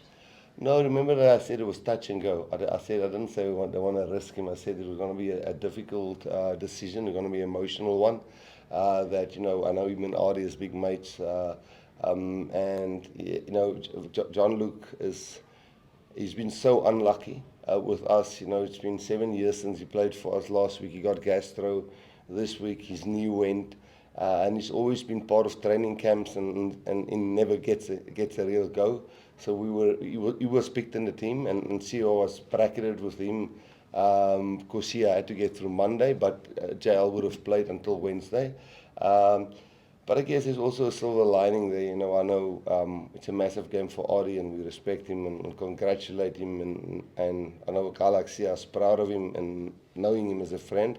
So maybe a bit of a silver lining, and then taking the captaincy away from Sia is maybe just to, he's had a few niggles, maybe just to focus on the game, get back into the game. You won't probably play the whole game because he's coming back from that knee injury. So yeah, we always said touch and go, and then our hand were forced a little bit with Jean-Luc. Jean-Luc is flying home. We think it's a grade 2 knee.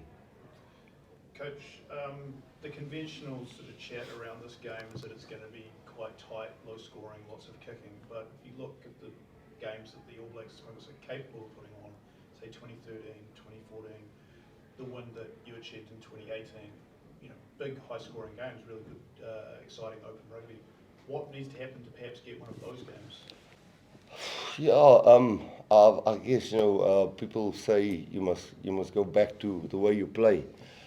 For us, we think we have to be able to do both kinds of games. I think New Zealand's natural way is making it loose, making it fast, and that's why we went with a 5-3 split, and that's why we have a young Ethan on the bench, and we have got Sasha on the bench, and I guess the same with them. So I don't really know if the game's going to open up, because it's the one in the World Cup final, and it's always when it's a must-win, it tends to get a little bit more tense and more brutal and a bit more physical. But I mean, once they open you up, you struggle to contain them. So I guess that's what they're going to try and do, and we're probably going to try and make it a bit of a squeeze. So I think it's two different styles, but then history has shown you must score 28 points against New Zealand. I'm not talking World Cups, if you want to beat them. So we also have to score tries, and we've got a few plans, and not sure they're going to work, but hopefully, we have to score tries and get to plus 25 points if we want to win the game. Rassie, how vulnerable are the All Blacks to high kicks?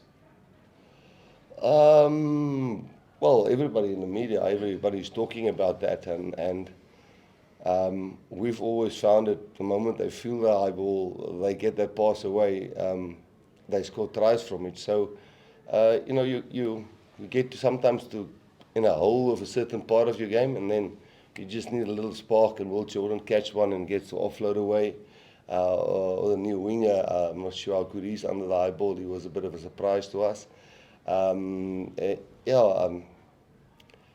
If they get it right on the day, everything sometimes clicks for them. But Willie will be under pressure on the high ball. That's why we have Sasha on the bench. Kanan He's great under the high ball. Same with Ethan. So, yeah, we'll definitely, they know we're going to play an aerial game somewhere in the game. Sometimes you just need a spark and it all goes right. So I can't talk on their behalf how vulnerable they are. Rusty, you talked about excuse me, the size of the occasion, but what would it win at Eden Park against the All Blacks at the Fortress, in a country where you've only won 4 times before? What would it mean to you and your team, and what would it mean to your country? Firstly, you know, contrary to what's been said all over, New Zealand's number 1 in the world. New Zealand's lost 2 of the last 10 test matches, I think. You know, I think they also got a great win percentage, number 1 in the world. So, you know, we don't get drawn into this pressure they're under, and we know they are, because, you know, the media say it, and Reisler has got some flack. But for us to play here is massive. For us to face the haka, we understand the haka now. Tony's explaining to us, you know, even last year we respect it, and for us, it should turn the nervousness into excitement, and appreciate what's happening with the crowd and the history. And yeah, it would be awesome. But the Wellington win was also awesome. The World Cup win was also awesome. And we know how tough it is. But then the next weekend we play them again, so we wouldn't even able to celebrate really long, you know, if we do win. And if they win, they can't celebrate long because they play us the next week. So it's so tough to say the wrong words now, because being clever on a Thursday press conference always bites you on a Saturday. You know. Ratsi, how big was the temptation to go 6-2, which may seem like a departure from what the traditional box strengths are for a game of this magnitude? I'll give you my word, we announced the team internally on Monday, so nothing changed because of their team. As I said, we just thought a little bit of advantage we can get by them not knowing exactly who we're playing. That's the only reason. We definitely didn't change the team once we saw them. We thought they were going to go over 5-3 split, with the 1-9 being a little bit iffy. Or not iffy, like injured, and the other guy only getting the first cap. So having a guy like him covering a few positions would be risky for them. So now we feel honestly that we're going to need speed and pace all over the park, and we feel the team that we've picked is the fastest, fittest team that can handle that. But we also feel we've got enough grunt to match and try and get the edge on them on the physicality. So we actually decided last week already, after analysing them, that playing here 5-3 will probably be the best. Just as a follow-up, talk us through Ethan Hooker as a selection. I mean, all Blacks have picked Carl Preston on debut. But just talk us through Ethan Hooker, what you've seen, and whether he does form part of what could be an auxiliary 6-2 split, because he has played loose for him. No, he's not considered a 6-2 split. No, he's actually out and out covering a wing, and Kanan is covering centre. So if a wing goes down, Ethan will go up. If a centre goes down, Kanan will move to 13. If a 9 goes down, Kobus will go on. If a 10, 12 or 15 goes down, Sasha will go on. And the attributes that we believe Ethan has is physicality, good under the high ball, and aerial skills. And it's nice to get him to a game where he doesn't have to focus on centre and on wing. So Kaden is focusing on both, and we think the kind of game he plays, if he just plays his natural game, it will benefit us in this game. Ross, you mentioned his name, and I know he's been with the Boks for a while now, but how much of an advantage is it to have a Kiwi in the camp this week? No, it is a hell of an advantage, and you know, but it's more, you know, he doesn't give secrets away of the All Blacks, because if you're not part of the All Blacks exactly, with the new coaching staff, you know, every coach has a different way of managing his environment, and is motivating his players and getting his management and support staff to work together. But it's more to understand what New Zealanders believe in, how passionate their country are, what the haka means, why they do it. And almost like the DNA of New Zealand, how important that is to them, and I guess that's why we went with a 5-3 as well. So Tony loves New Zealand, but he's in a current job with us there, and he's really doing a great job for us, and yeah, it's wonderful to get the insights. But he wouldn't know the detail of what's going on currently in the New Zealand team. Coach, 100th test for Ardie Savea. Yeah. How is he regarded in South Africa and in your playing environment? I just think the way he talks, the way he plays, the way he leads, the decision that he makes, he makes bold decisions going and playing in for the other franchise. The things he says in post-match press conferences, the things how he handles himself even after a loss against us. I don't know him well as a person. I know him and see us very close, but I think we all can see he's a good man, and we all can see he's there for the right reasons, and we all can see he's obviously a very religious guy, and you can see that the rest of the players are looking up to him, although I understand he's a bit of a quiet guy. So yeah, it's sometimes also, but apart from history, it's an honor for us to be part of his 100th match, and I can't say I hope it goes well with him in the game, but yeah, we respect him, and when you respect somebody, it means they've had a big impact on how you see them. Rusty, is there a specific moment in this rivalry, obviously 95, that stood out to you, both in your playing days and now through to coach? I remember, I know it might not be significant to other people, but I remember how both of the teams felt in 1999 when we played the third and fourth place playoff. I remember the look in Tyne Randall's haka when he did that haka, and I remember the pain, and I remember it was such a bad feeling. I remember I was here in 2011 when all the flyers got injured, and what's his name, Donald, came up and they still did it. Yes, I remember when they gave us 57. I remember in the 2015 when we lost by 2 points against them in the semi-final. So I remember when we couldn't play test matches and they allowed us to come and play here, and the Cavaliers toured there. And I'm not talking about the political side. There's just always this good connection, and it's an honor for every single guy. That's why we want some guys who hasn't done it to experience this. Because when I was playing and coaching here, it was really one of the nicest feelings. Even when you were losing, just the whole experience. Fairly certain this is the first time there's ever been an All Black who's been named after a Springbok. It's good to see. Can you just give us, give New Zealanders just an idea of the statue that Morné du Plessis is held in, and what you think of du Plessis' career?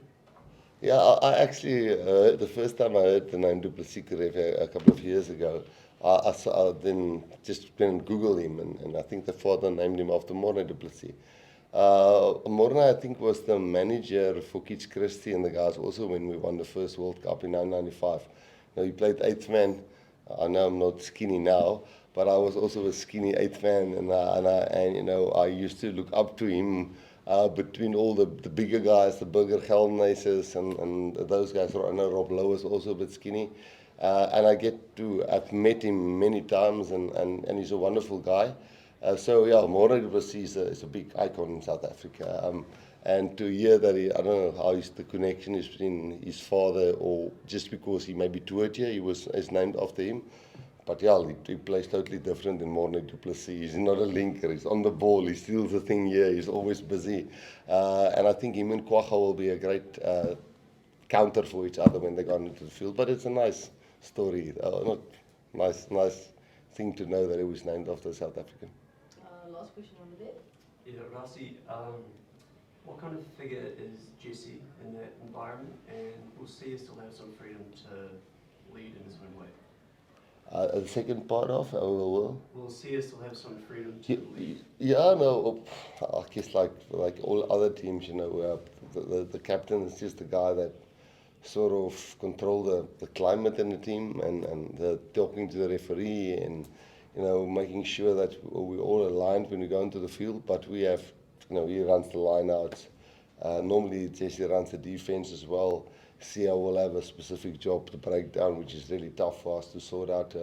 Tomorrow, you know, a guy like Ox will run the scrum. So we, on the one hand, obviously because it was a bit of a late replacement and Jesse was doing the build-up anyway, that was the first part. But it's also a nice game for Sia to focus only on a few things and get his game and get over his injury. You know, he's our captain. If he's ready again next week, Sia will be our captain again. It's just this game. Awesome. Thank you very much, guys. Thank you. Yeah. All right. Good morning, guys, in South Africa. Good evening to those here in New Zealand. Hands up for questions, please. And then, then we can get cracking. Mike, we'll start with you, and then Nathan, and then Ross. Evening, Jesse. Evening, Stocker. Jesse, just on a lighter note to start, are you aware that the last time the Springboks won at Eden Park, it was captained by a Maritzburg College old boy and Philip Nell?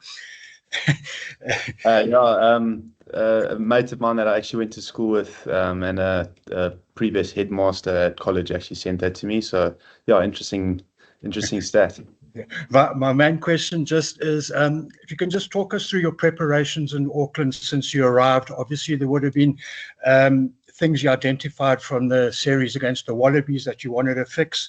Are you guys satisfied that you've done everything you can to be ready for this massive game? Yeah, absolutely. I think getting here a few days earlier as a player has been unbelievable. I think getting into the time zone and then getting a few extra days to work on recovery and get the body right, and then also extra 2 days on the field has been great. I think we've had an unbelievable week of preparation, one that I've been very happy with, and I think the team as well. And yeah, looking forward to the big game tomorrow. Pomoy, ciao Isulu, kanye. No, not today. English. We're in New Zealand. Okay. Pomoy, uthini ngogqiya enganikwa isikhundla sokhokhela eqela.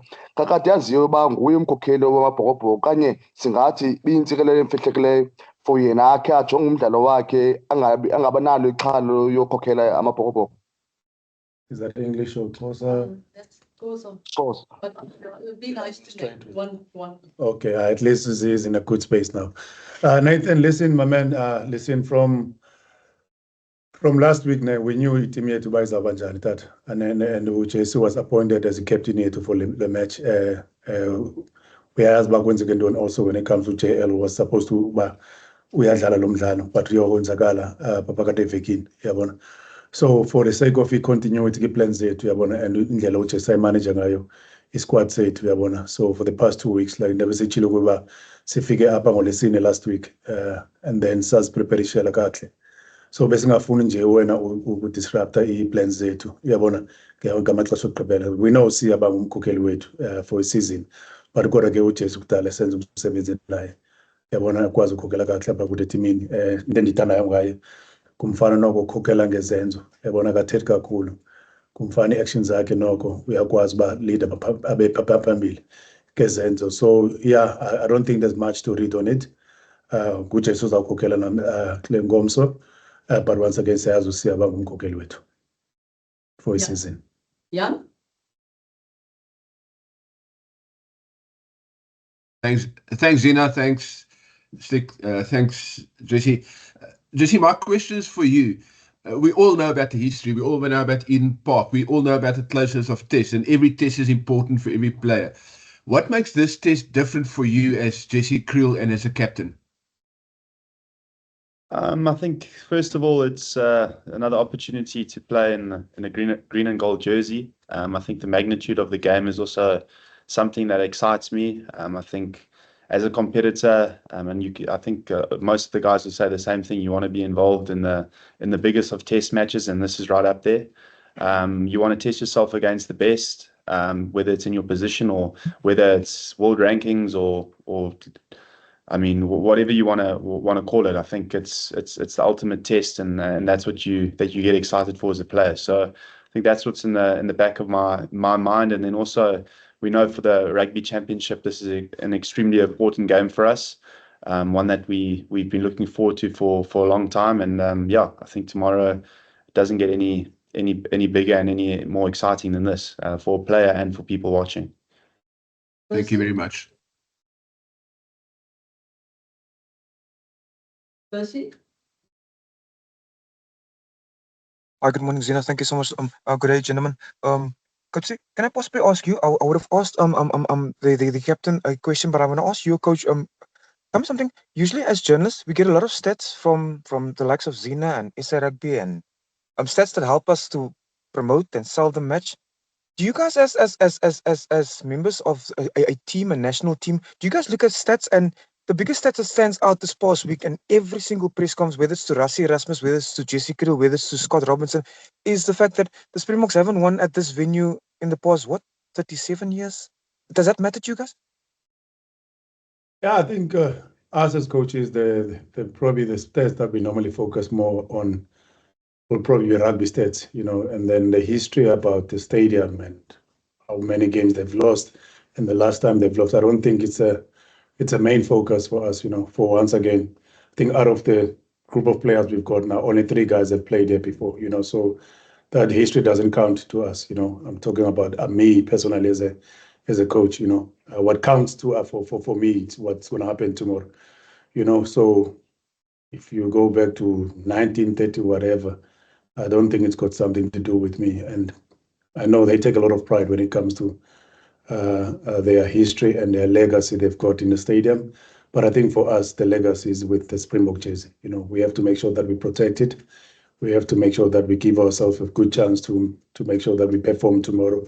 And once again, if you want to win the competition, you have to make sure that you beat the best. And the All Blacks, can't ask for any better team than playing the All Blacks in New Zealand. So yeah, once again, regarding the history about the stadium, I don't think it's got that much impact on us. I think, yeah, the key thing for us is to make sure that we keep representing our country with pride and dignity, and make sure that we keep everything in our powers to make our people back at home proud.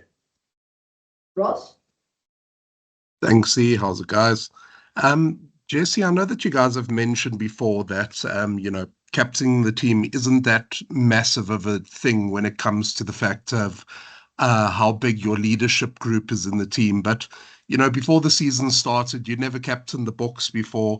Did you ever imagine that you'd be going into the Eden Park test, captaining them for the 4th time in a 3rd official test? And is that quite a special thing for you? And was it also really special to get that sort of validation from Sia? Even though he came into the team late, he suggested that, you hold on to the captaincy for this game. Yeah, I think, first of all, it just speaks, it speaks volumes of the kind of leader Sia is. We all know that Sia is our captain and that he is the captain of this team. And it's all of us that kind of help and lead when we need to. And I'm obviously have got that role this weekend, and something that I take massive pride in leading this team and doing my part. But yeah, then again, I've said it many times, there are so many leaders throughout this squad, and I'm not just talking about the 23 guys playing tomorrow. I'm talking about the entire wider group, the coaches. There's leaders in each and every suppose place over there. So yeah, it's a massive privilege. I wouldn't have thought that it would be happening, but then again, it's the most important thing is that I do my job, and that I do what is expected of me as a player, and I think then the rest obviously takes care of itself. So extremely proud, extremely privileged. It's a massive honor. So yeah. Lita? Dankie Z. Hi Stokke, hi Jesse. Hope you guys are well. Stokke, for you, please. How important was it? You guys were there more than a week, but how important was it to also not over prepare? If you know what I mean, run the guys into the ground during training and then have nothing left for the Saturday. No, Leighton, I wouldn't put it that way, that we over prepared. I think one of the key things when we arrived here early was for us to make sure that we acclimatize nicely when it comes to, the time difference. It's something that's crazy, 10-hour different. So we had to make sure that we get here early. And then one of the main focus things at that time was the recovery with the players. Probably they spent about the first 2 days doing mostly recovery and then some gym work, and then we've only spent 2 days. I think it was on Friday and Saturday only last week. So I wouldn't say we've overworked them, We've got a very, very, very experienced SNC department in Andy and Sebastian, They know very well what needs to be done for the players to be ready for the game. So we trust them. And I don't think I will put it that way that we've overworked them. But once again, I think with the preps that we've got this week, the vibe around in Auckland, everyone is talking about this game. But for us, the key thing was just to make sure that we do the things that needs to be done to make sure that we're ready for this game. It's going to be a massive game, playing All Blacks at home. It's not a joke, and more especially with the occasion, like I said to you, it's a very, very historical venue for them.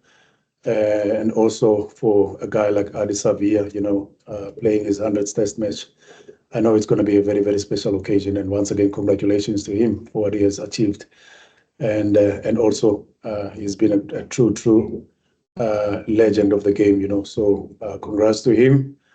And but when it comes to our preps, the key focus for us was to make sure that we keep improving on where we left against Australia. We had a slow start, but once again, if you want to win the competition, you want to be able to beat the best in the world, which is the All Blacks, the #1 team in the world.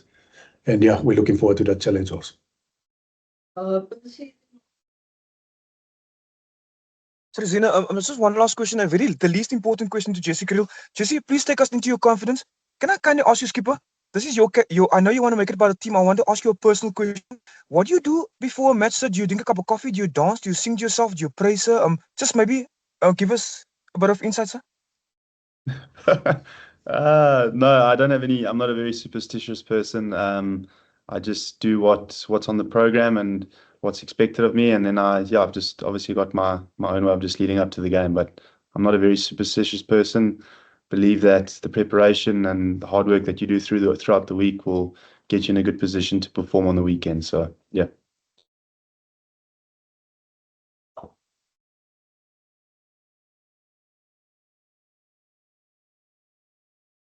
No other question? You've got 2 minutes online, guys.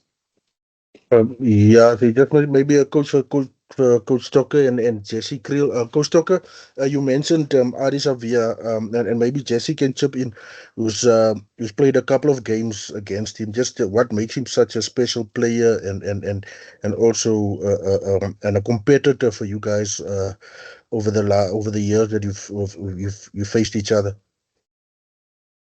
I think what stands out about him is I think his big moments. I think he has massive moments in games wherever he plays. I mean, I've played against him in Japan, in Super Rugby. I've played against him in Test matches, and I think you'll always see him putting up his hand, making big moments in Test matches. I think he's a guy that works hard, and he's a big figure for them that leads by action. So it's a massive occasion and a big milestone for him, and I think it's an awesome achievement. So Nathan? Jesse, on a perspective, you guys have done your captain's run. I mean, how's the mood in camp at the moment, especially for such a game of this magnitude? Nate, as I said earlier on, these are all the games that the guys get extremely excited for. Doesn't get any bigger than this, I suppose, besides in the World Cup. And this is what you train hard for, and you work towards each and every day of your professional career to play in games like this. So the mood's awesome. The guys are excited. We've had a great week of prep, and just looking forward to tomorrow. Jesse, can I just ask maybe the All Blacks coming off a loss, does that make your job just a little bit harder that they lost in Argentina last week or the week before? Mike, I think the All Blacks are always a tough team to play against, regardless of whether they won or lost, or won on the weekend. I think they're quality players of the highest class, and I think the rivalry between the Springboks and New Zealand is something that's is unmatched in my opinion, and I think it's as good as it gets. So I don't think the loss will be any difference, and I think they'll be motivated just as much as they would have been if they'd won. So I think it'll be a great game. Thank you. Thank you, guys. That concludes the online section. I'll send out the recording in a little bit. Thank you so much. Cheers.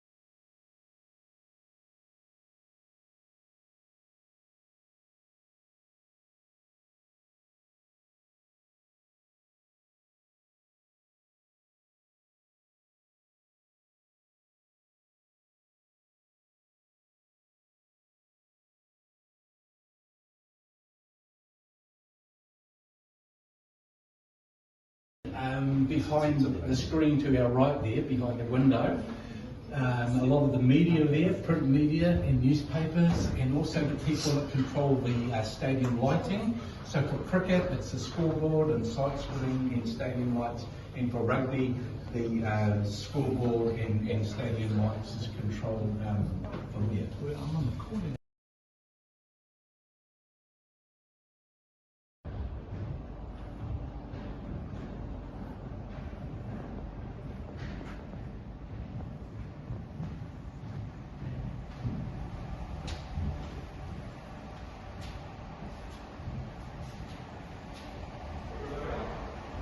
So that's where the ball landed. But do we see the next block over, a blue seat? Yeah. Do we see that? So that's quite a sad story.